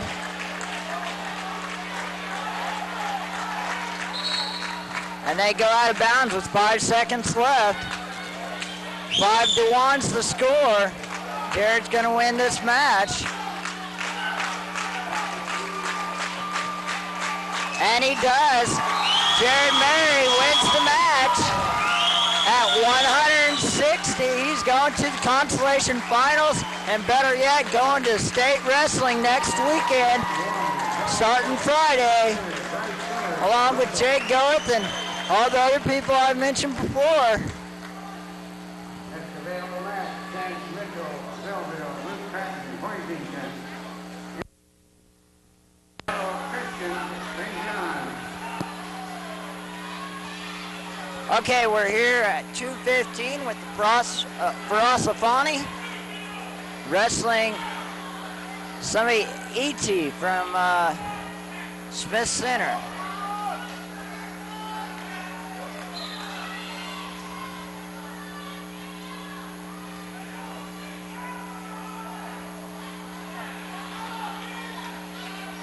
E.T. shoots in. Ross makes him come back up. Ross is pummeling a little bit. Now he's in deep. Ross is in trouble.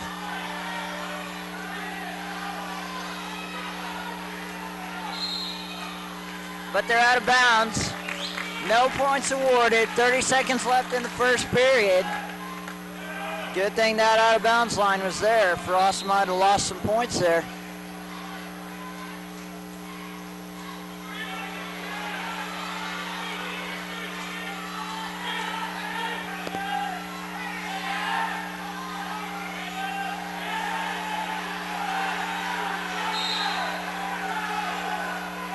Frost is letting him in too deep when he shoots, but he just about gets the two there. And he does. He gets the takedown.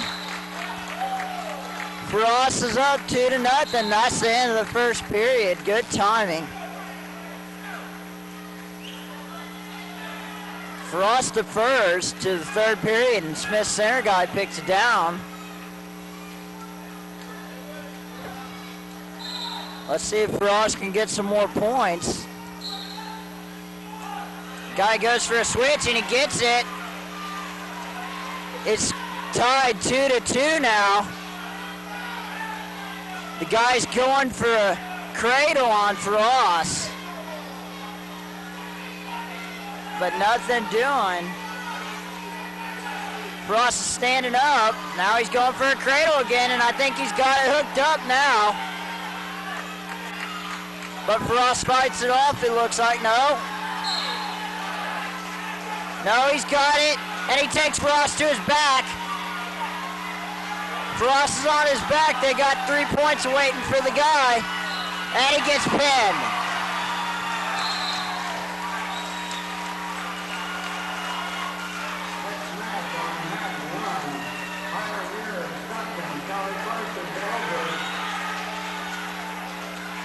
I don't know if he's all right or not. Yes, he's fine. He's just emotionally. He's mad at himself now, but nothing can happen now. You're gonna have to wait until next year, Frost. You're just a junior, you know that. Good wrestling the last 2 days, Frost. Maybe next year.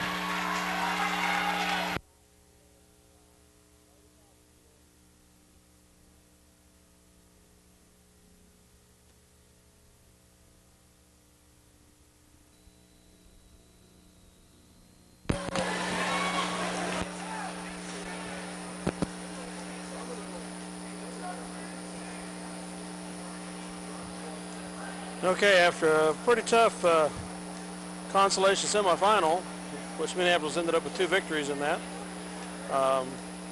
we've fallen to 3rd place behind Russell and Phillipsburg.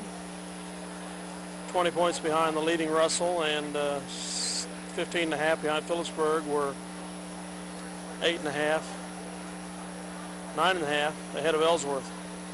So we're getting ready to go to the consolation finals, where we'll have Jake Goeth and who else?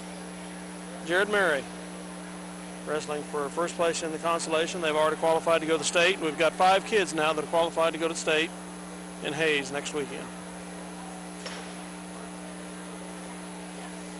First in consolation, whatever. 3rd and 4th. I've been corrected. So I'll bring you those matches as they come up.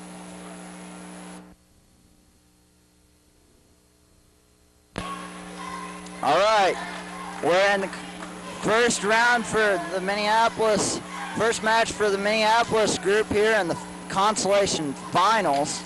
Jake Goeth at 145, wrestling Tyler Sanders of Russell, or Tyler Sander.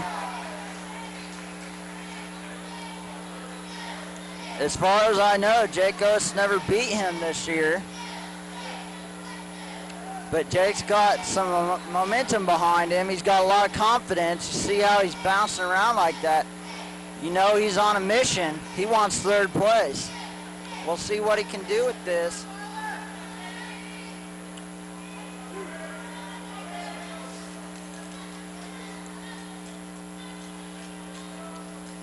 Sanders shoots in. Goeth has a nice sprawl, brings him back up.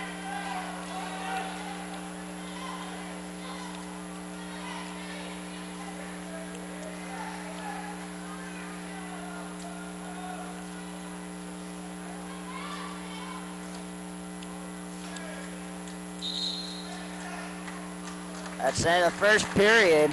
They're still doing those 1 minute first periods for the consolation, so that's why it went so fast. 0-0. Sander from Russell picks down.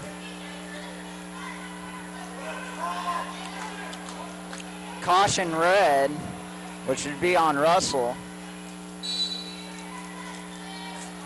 Wasn't in the right kind of referee stance, I guess. Not far enough out there. Jake lets him up. That's 1-0.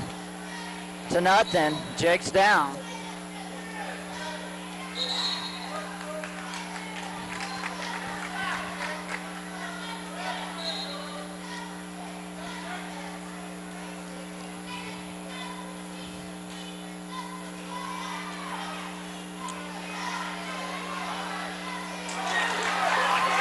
Jake gets him on his back. He's on his back, but they're out of bounds. 2-1, Jake Goeth. 4-1, Jake Goeth. They give him 2 back points there before they go out of bounds. 1.5 minutes left in the second period. Jake's on top here in the 145 weight bracket. He lets Sanders up. He likes it on his feet a lot better when he's confident and ready to go get the shot. Shoots in a double, stands back up.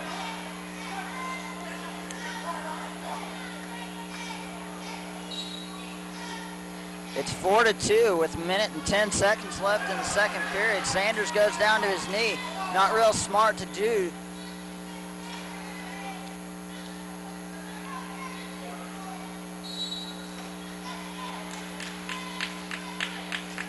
Jake shoots in and comes back up again. He's sure looking for them shots. So Sander, he puts Sander on his back again, but they're out of bounds. 48 seconds left in the second period. Jake's still up 4-2. Let's see if he can get another 2 points before the period's over.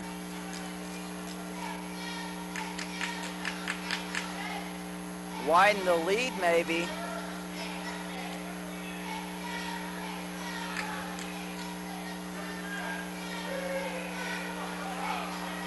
He's in on a double. He gets it. He gets the 2 points. 6-2. 20 seconds to go in the second period. Jake is just a madman today, let me tell you. This is a new kind of Jake Goeth wrestling today. And he's on his back. He's got him on his back. He's going to get some back points out of this. He gives him 2 more back points, and it's 8-2 going into the third period. Jake's down on bottom, and he's ahead of Tyler Sander from Russell, 8-2. And he gets away, 9-2, Jake Goeth, and the consolation finals at the 145 weight bracket. Jake, they go out of bounds. They're both up in the middle now.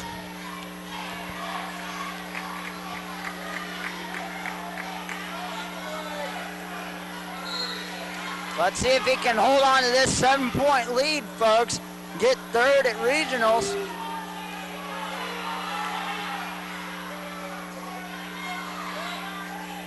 You know, even if he hasn't beaten him all year, he sure as heck's gonna beat him today.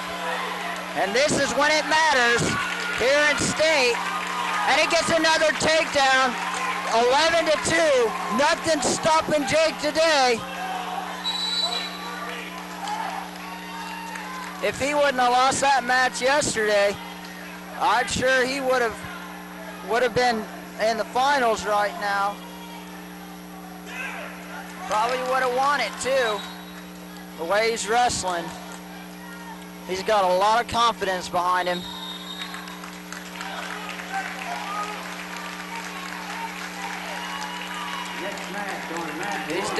He's doing every move he does with about 25% more intensity and emotion in it. And that's what's making him win this match today. 30 seconds left in the third period. 11-2, Jake. 11-3 now. Sander gets a escape. And there's 27.6 seconds left to go in the match. Jake just has to hold on to an 8-point lead. He's got a 3/4 Nelson in.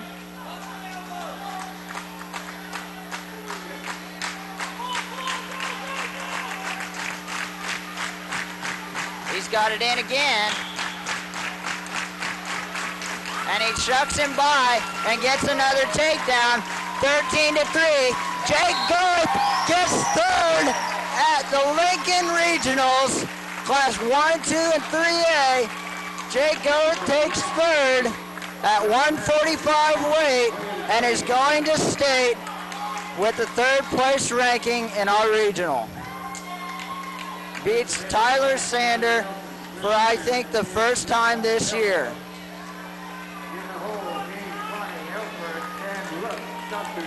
Now we're at 160. Same mat, Jared Mary against Cody from Russell.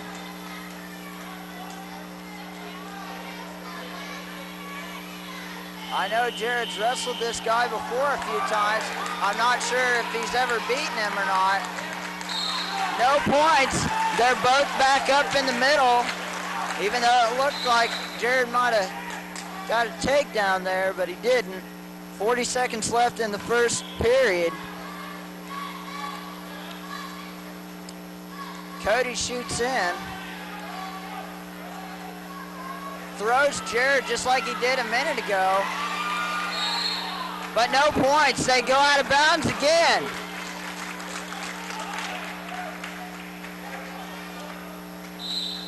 If Jared doesn't find out how to defend that soon, it might cost him. 15 seconds left in the first period. Still tied at 0.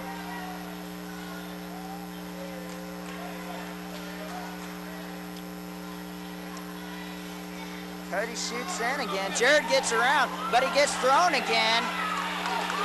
And they give Cody 2 points for the exact same throw.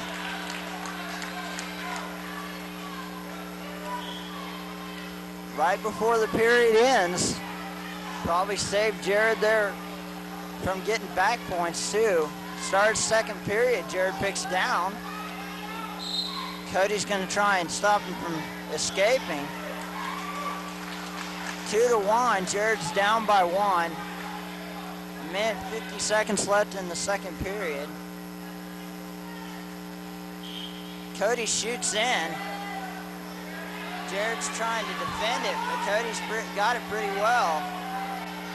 And he trips him, but Jared's got back up. And they're going to go out of bounds. With a minute 30 left in the second period, Jared's still down by 1.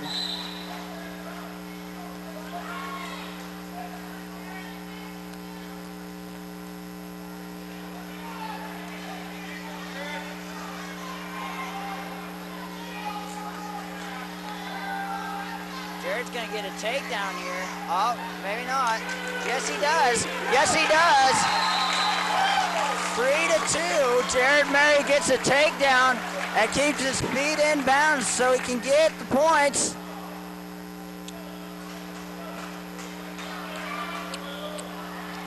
Minute and 10 seconds left in the second period. Jared's up by 1. Gonna try and get Cody on his back and get some more points for himself, get a higher lead.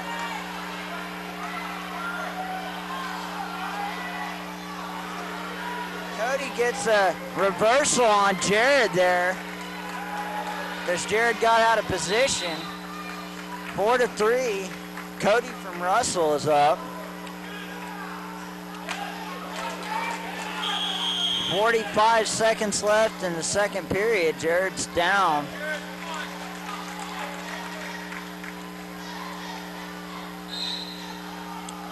Jared stands up and escapes with ease. I think Cody's just going to let him escape whenever he wants to. 4-4, 30 seconds left in the period. Jared puts him on his back. He's going to get 2 for the reversal and 3 for back points if he doesn't pin him. He's got 15 seconds to pin him. He might get it done. Right here, he might get the pin. No, he won't. He's not going to get the pin right now.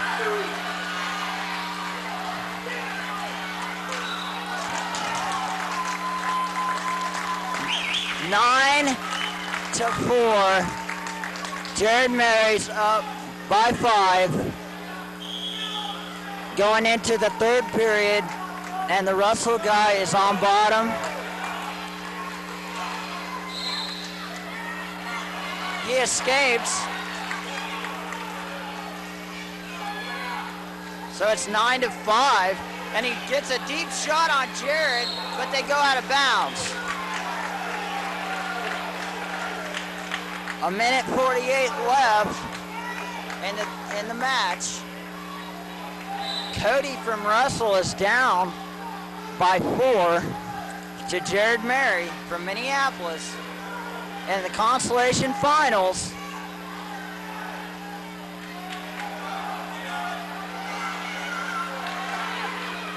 And he gets 2 for a takedown, and he's going to get some back points.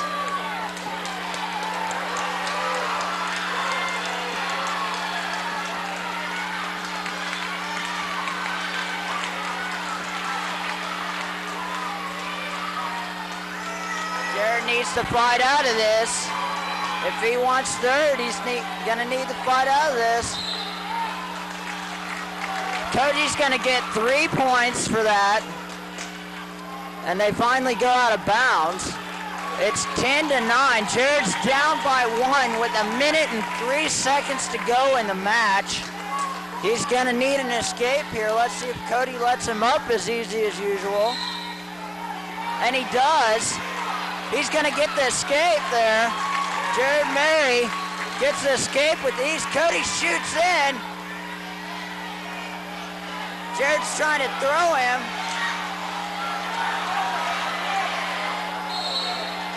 And they're both up. I thought Jared might have thrown himself into Cody getting a takedown, but he didn't. He got out of bounds in time. 45 seconds to go. The match is tied at 10. Now Cody is ahead, 12-10. Jared Mary needs to get on his horse if he wants to win this match. They go out of bounds, 30 seconds left. He needs a switch to tie it, or an escape and a takedown to win it.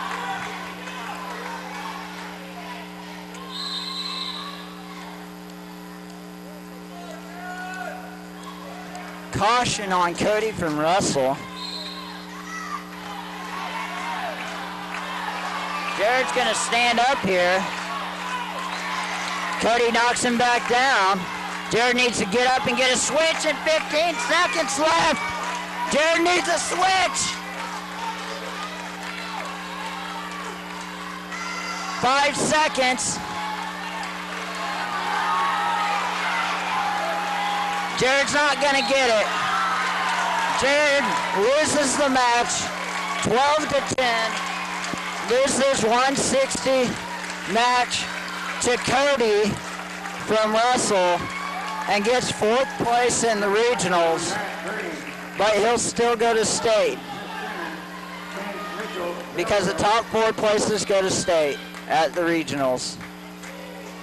And Jared gets 4th.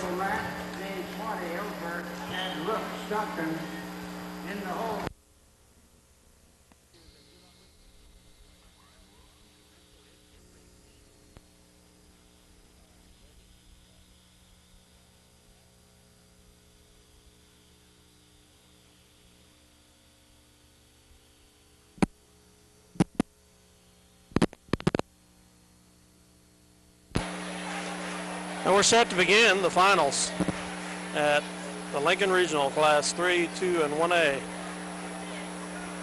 As you can see, the Lions are still in 3rd place behind Russell Phillipsburg. And we have 3 Lions. We have Nick Johnson, Cole Chapman, and Sean Drennan wrestling for 1st place. And also, again, a reminder, qualified to go to state from Minneapolis are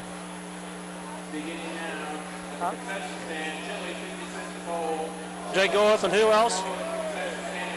And Jared Murray qualified for state in the consolation rounds. So we're about to begin the finals.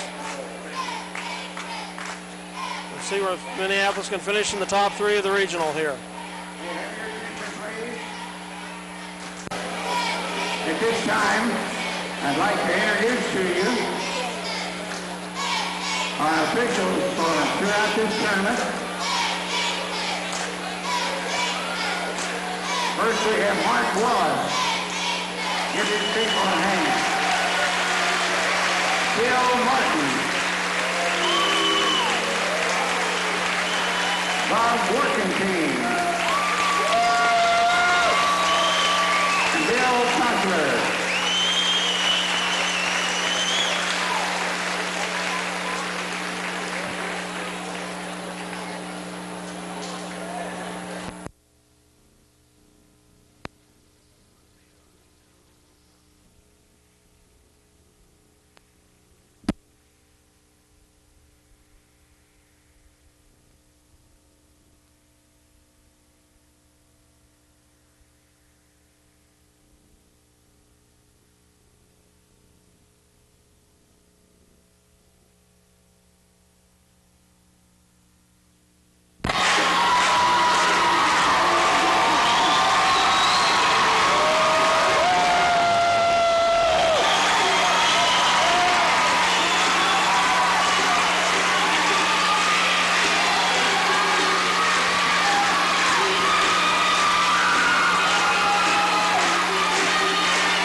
Now, if you'll all please stand.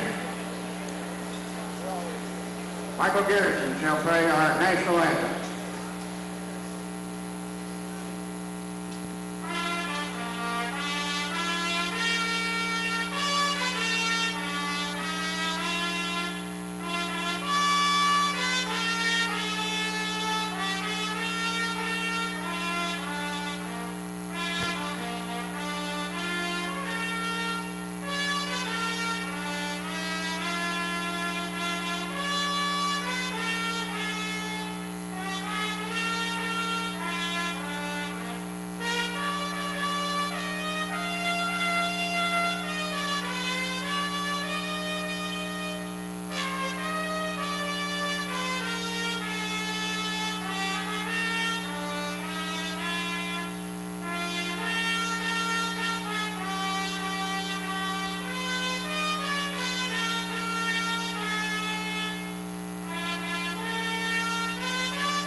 wrestlers for you. First, the 103-pound class. Lance Allen with a record of 22-6. With a record of 21-10, Billy Rumbaugh.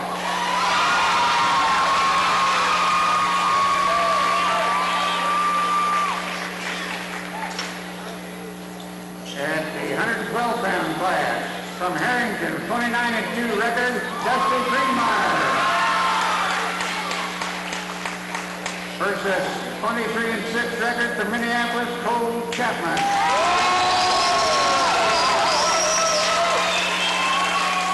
119-pound class, 15-9 record from Stockton, Chauncey Baxter. With a 23-4 record from Rock Creek, Tad Winnie. 125-pound class, 26-2 record from Minneapolis, Nick Johnson. Versus 21-10 from Beloit, Matt Engelberg. 130-pound class, 32-2 record from Ellsworth, Travis Martin.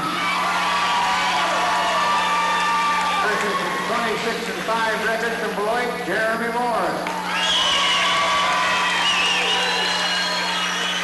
135 pounds, 25-1 record from Minneapolis, Sean Trny. He wrestled 32-3 record, Rock Creek, Dan Prey.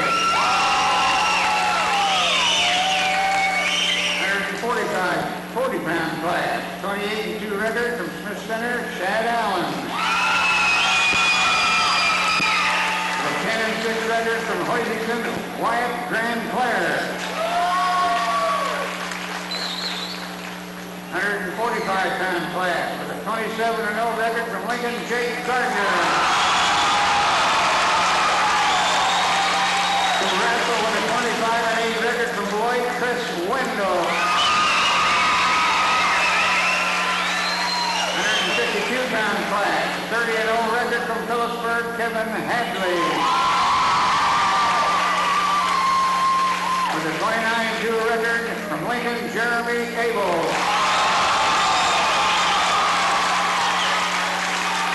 160-pound class, 23-6 record from Smith Center, Jake Shank. He wrestled the 2014 record from Phillipsburg, Miles Wood. 171-pound class, 18-5 record from Stockton, Aaron Bedore. Against with a 31-5 record from Ellsworth, Josh Good. 189-pound class, 29-1 record from Beloit, Casey Engelberg. The 25-5 record, Russell Jesse Dingle. 215-pound class, 18-9 record from Phillipsburg, J.P. Rice. An 18-8 record from Belleville, Philip Kniep. 275-pound class with a 27-1 record from Phillipsburg, Andrew Newman. An 18-11 record from Russell Dale Leggett.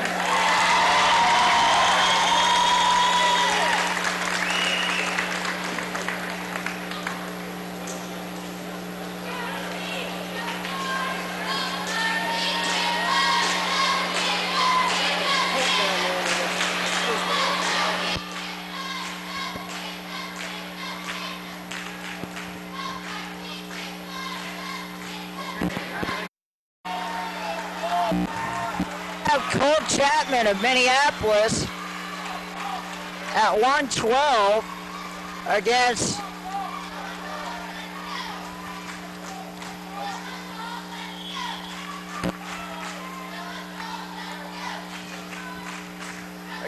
Greenmeyer of Harrington.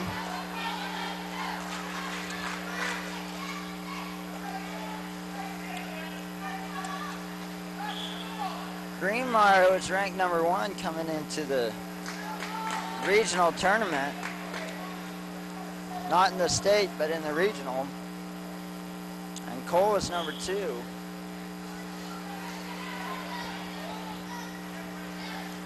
Cole's a junior. Greenmeyer gets a takedown. Minute and a half left to go in the first period. Cole's down by 2.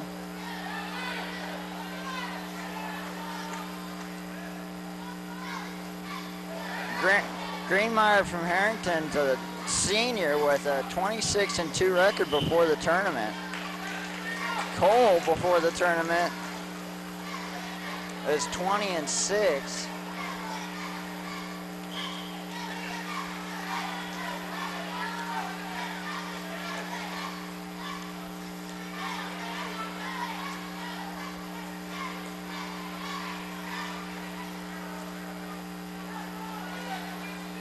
Cole's trying to get an escape here, but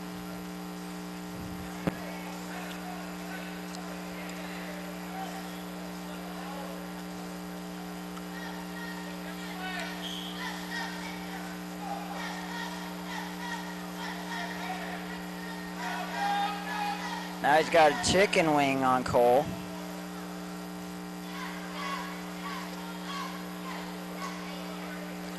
Takes him into the May basket. Gets some back points.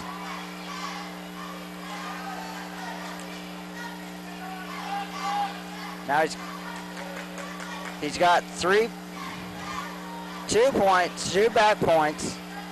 Makes it 4-0. 20 seconds left in the first period. Cole's down. 4-0.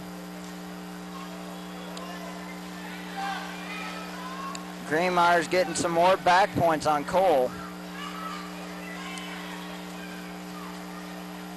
Here's the end of the first period coming up here. And he's going to get 3 more back points to make it 7-0. He defers to the third period, and Cole picks it down.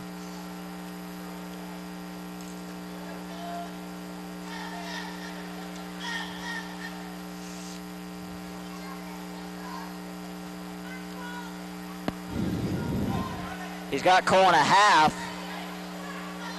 and now he's on his back. He's going to have to fight his way out of it before he gets pinned. It's going to be tough not to, though. He's got a pretty good hold on him. The guy's going to get 3 more back points if he doesn't pin Cole here. There's 1 minute and 30 seconds left in the second period. Cole fights his way out of it. And the referee awards us 3 points to make it 10-0. He breaks Cole back down, puts him in the half again. Power half now.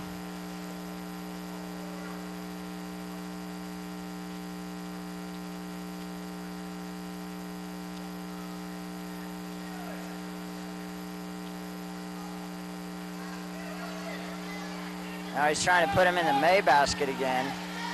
And he gets him in the May basket again.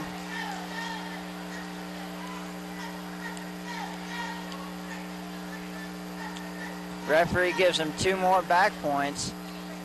40 seconds left in the second period.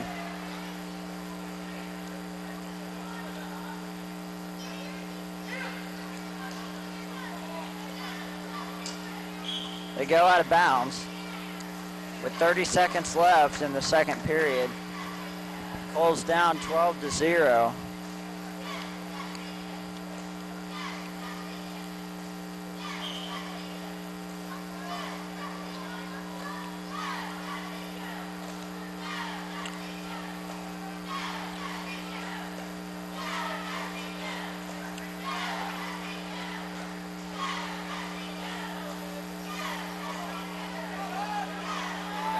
Cole's going to get a reversal here maybe, depending on if he can get his head out between that guy's legs. If he can, he'll get a reversal. No, ran out of time.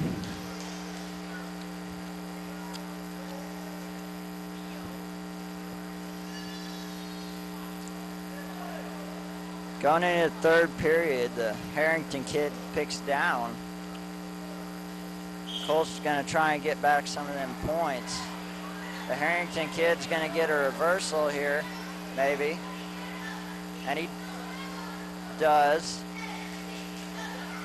Makes it 14-12, or 14-0. With 1:40 seconds to go in the third period. If he scores another point, it's going to be a tech fall, and the match will be over. Unless Cole scores another point first. And Cole gets a reversal, and the guy's going to reverse him again.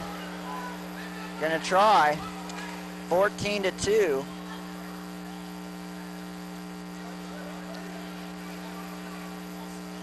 And he gets the reversal, 16-2, and he puts Cole on his back. This is going to be the end of the match, whether he gets the pin or not, because he'll get a tech fall.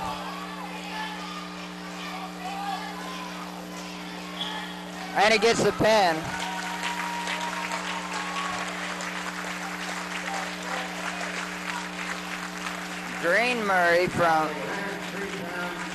Greenmeyer from Harrington pins Cole Chapman in the 112 weight bracket with 55 seconds left in the third period. Let's just hope that that guy's one of the best in the state.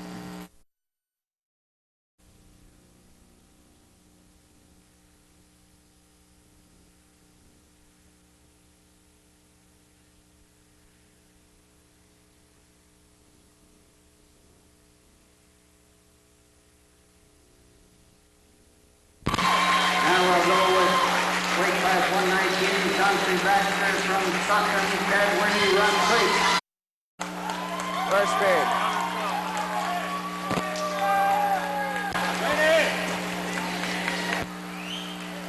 Here comes the winners for the 112-pound weight class.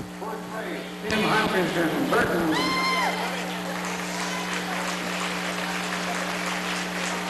Third place, Joe Denicky, Beloit.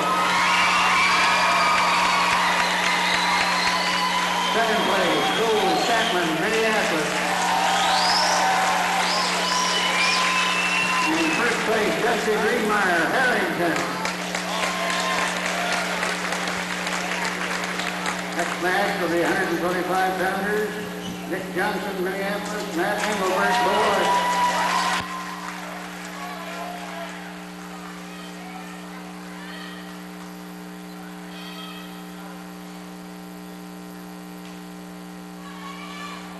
Okay, we're here at the 125 weight bracket. Nick Johnson from Minneapolis is wrestling Engelbert from Beloit. Nick hasn't lost to this guy yet this year. And seeing as it's the regional championship, he should be a little bit more prepared for him. I wouldn't be surprised if he might even get a pin during some point in this match.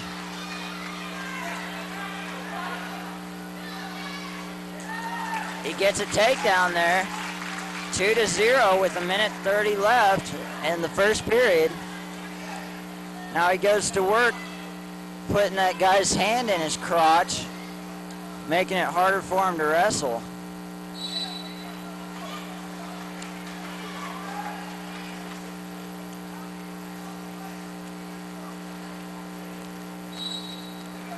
Nick lets him up and gives him one. It's 2-1. Nick Johnson's ahead.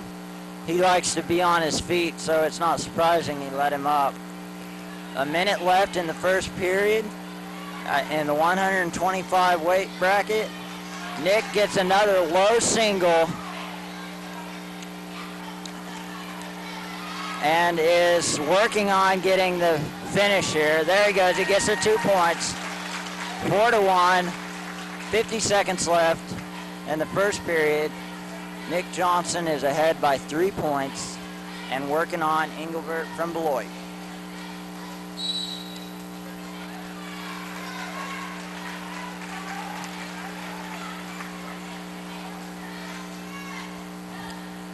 I'm not sure what Nick placed at regionals last year. I think he probably got first, but he got second at state last year as a sophomore. And other Minneapolis wrestler that we just saw a little bit ago, Cole Chapman, went to state last year but didn't place. And the one coming up, Sean Trny at 135, got fourth as a freshman in state.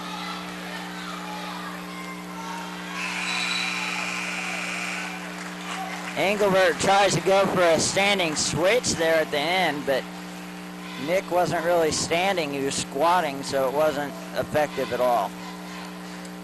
To start the second period, Nick picks down. Is gonna get an escape or a switch here. And he goes for the escape and gets it. 5-1, Nick Johnson is ahead of Engelbert of Beloit. And he's going to work. That's the thing about Nick Johnson. He's always constantly moving on trying to move. No matter what it is, he's always trying one.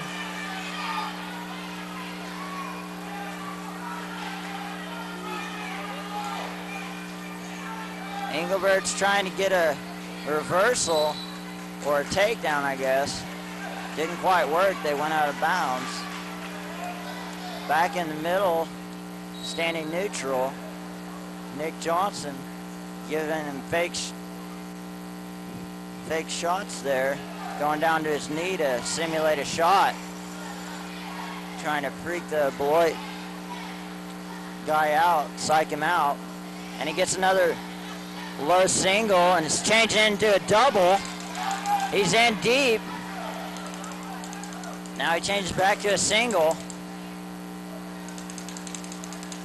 And back to a double. Goes to a single and gets the two. 7-1. Nick Johnson over Engelbert of Beloit with 30 seconds left in the second period.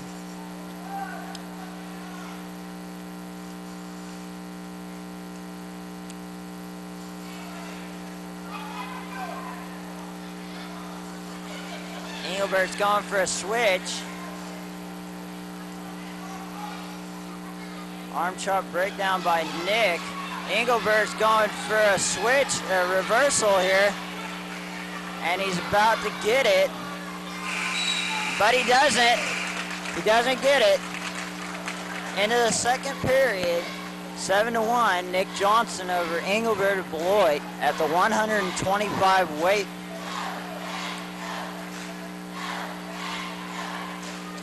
Engelbert chooses down to begin the third period. Nick's gonna let him up. Engelbert gets another point for the so-called escape.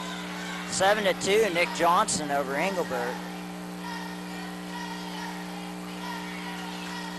Nick Johnson gets a low single.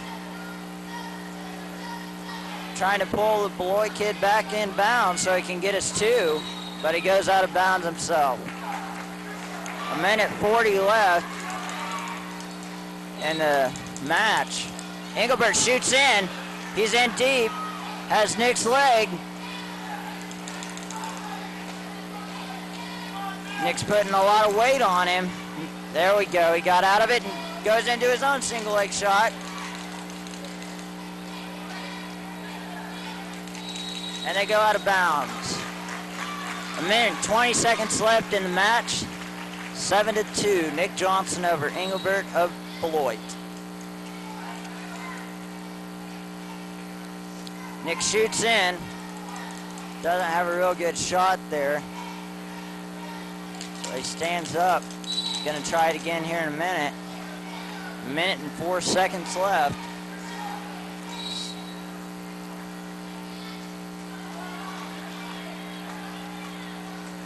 Engelbert shoots.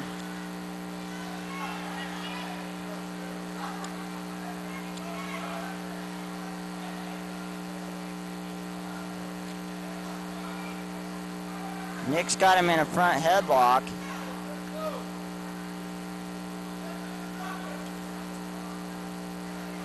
Now he's going for the takedown here.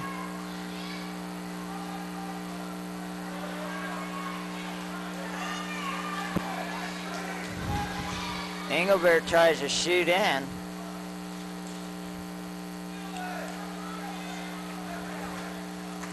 They both come up. 15 seconds left in the match. Nick Johnson's going to go ahead and win the tournament of the regional tournament at the 125 weight bracket. 7-2, Nick Johnson wins, beats Engelbert of Beloit.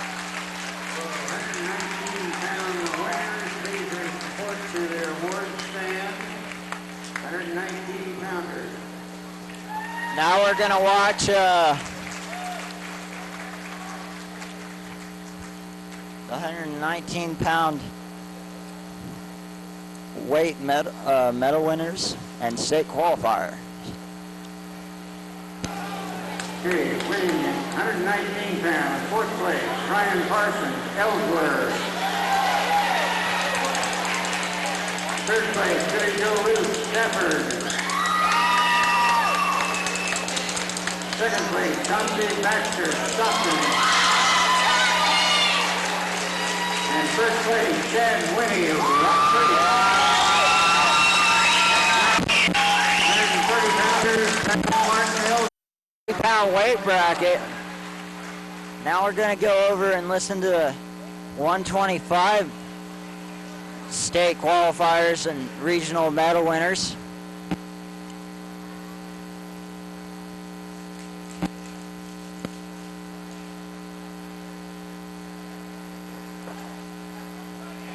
Okay, 125-pound weight class. Fourth place, Dustin Peck of Russell. Third place, Calvin Wood, Phillipsburg. Second place, Matt Engelbert, Beloit. And the winner, Nick Johnson, Minneapolis.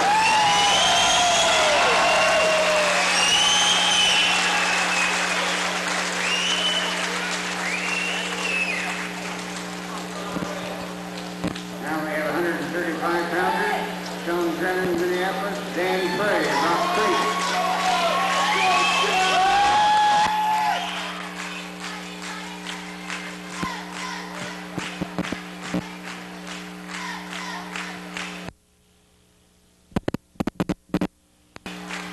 Okay, here at 135, we got Sean Drennan from Minneapolis, wrestling Danny Prey from Rock Creek. Sean Drennan's a sophomore. He got fourth at state last year. And he's only lost once this whole year. Only lost twice before the postseason last year. We expect big things from this guy.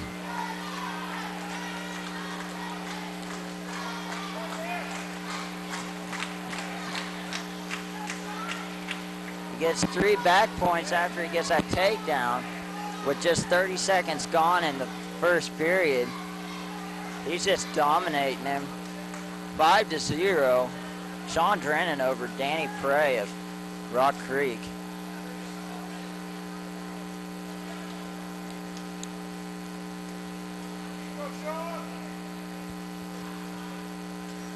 I don't think this match will be anything like the 130-pound match that we had just a minute ago. If Sean doesn't pin this guy, I'll be surprised.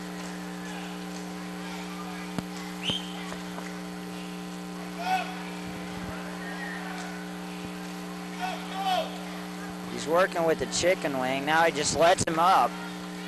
Wants some more points, I guess. 5-1 with 40 seconds left in the first period. Sean's going to try and get another takedown before he finishes this. And he does before he finishes this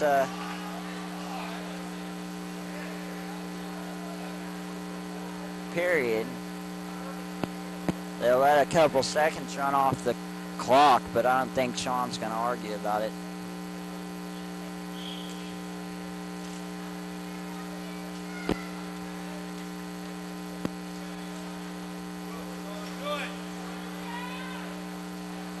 Sean's going to get him on his back here, probably.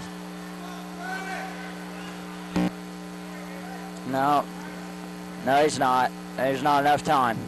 He's going to have to do it in the second period. Sean's going to end this period up 7-1.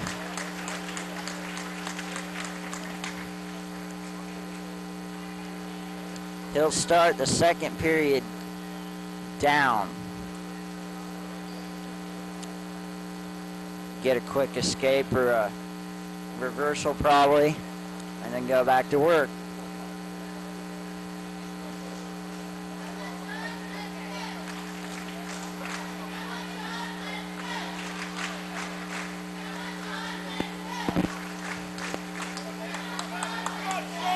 Okay, here's the beginning of the second period. Sean's on bottom, and he's ahead of Danny Prey from Rock Creek by 6 points. Now 7 points, 8-1. And he puts him on his back. But when he went down, he landed on his head pretty hard. Might have hurt his neck. Sean gets 2 back points there after the takedown and makes it 12-1. Folks, it's really not Sean's fault that he keeps hurting people. He's just going so hard. Kids aren't used to it and get out of position, land the wrong way.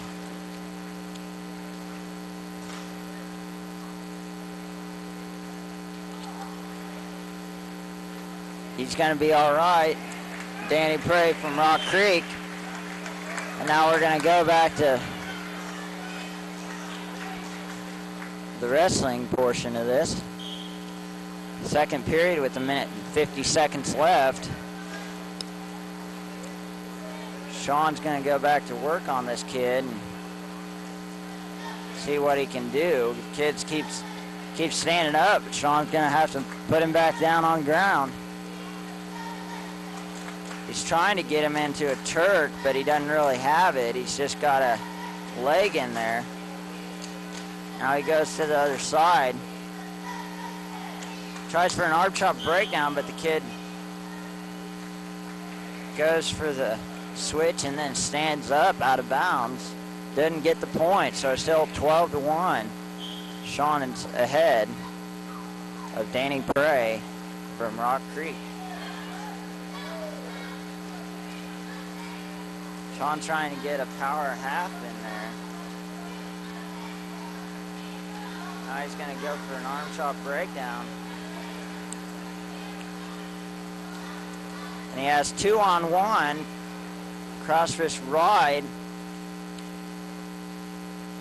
Pulls it out to an arm bar.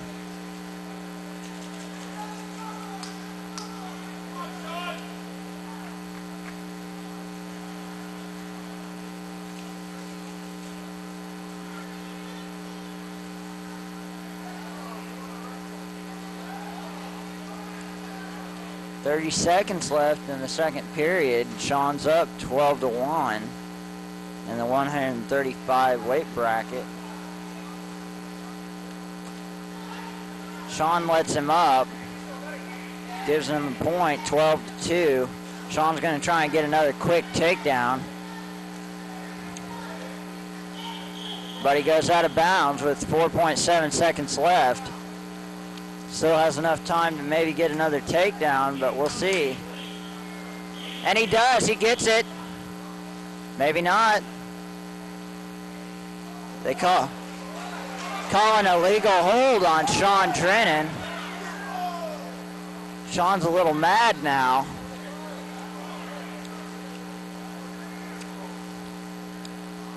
The referees are talking. They awarded the Danny Prey from Rock Creek a point. They said he had a potentially dangerous hold, I guess, or push the guy too hard maybe, I don't know. That happens to a guy when you go as hard as you can. Can't really stop it. I don't know what was the problem there, but Sean Trny gets a penalty of some kind for that takedown, so he doesn't get the points, and Danny Prey from Rock Creek gets one. I think he might have gouged him in the eye on accident.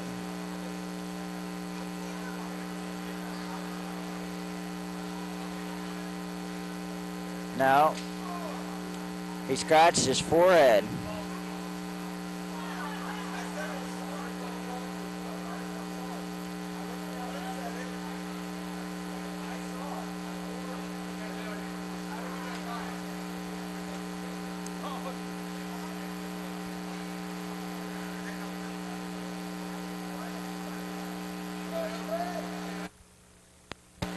Okay, we're back.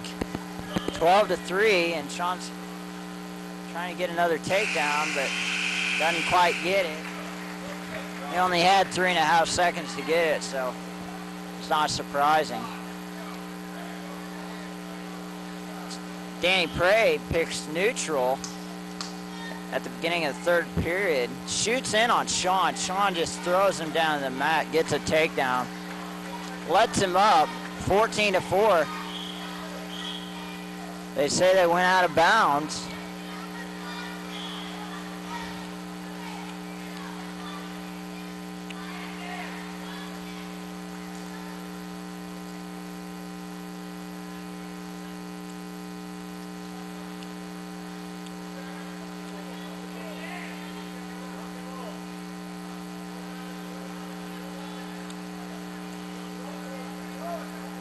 Looks like Sean's got a front headlock there now. He's got some kind of half Nelson on that kid. Kid tries to roll. Now he's got Sean's legs and he's gonna get a takedown here. No. Sean throws him to his back. Picks him back up. No points awarded there in that little frenzy. Sean shoots and gets his takedown. 16-4 with 40 seconds left in the match. Puts him in a headlock.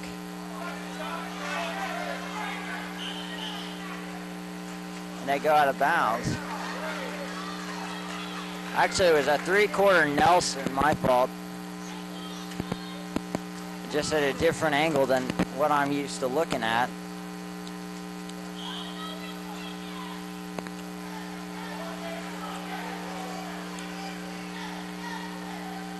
Riding with one arm in. He's going to try and get his head underneath Danny Prey's left arm. Well, there goes that plan. Danny Prey kicks out of it and gets an escape, 16-5. And Sean's gonna win, 16-5, 11 points ahead of Danny Prey from Rock Creek. And the 135 weight bracket, Sean gets first place at the regional in Lincoln, Kansas. And we'll go to state along with Nick Johnson and Cole Chapman and Jake Goeth and Jared Mary. Now we're going to go down and watch the medal winners of regionals and the state qualifiers in the 135 weight bracket.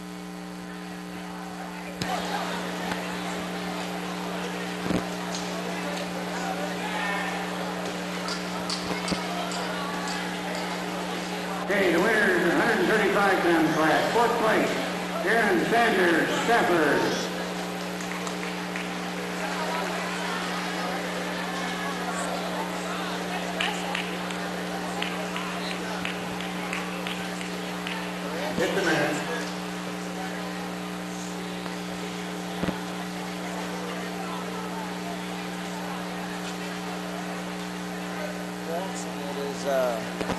Mahoney from Russell. At the one. Third place, Aaron Sanders, Shepherd. Now they're going to do the 135 pounders.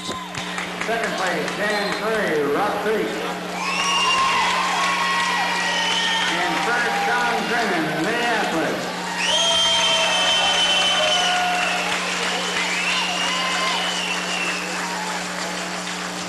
Now the 152 pounders, Kevin Hadley.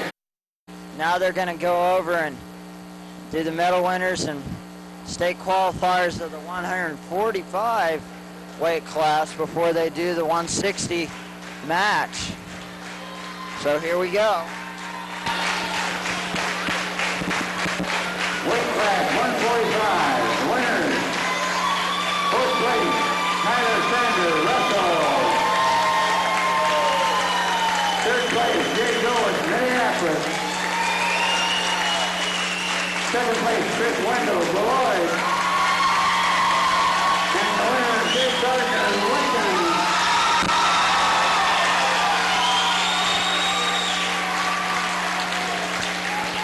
Now we'll go to the 160-pound class.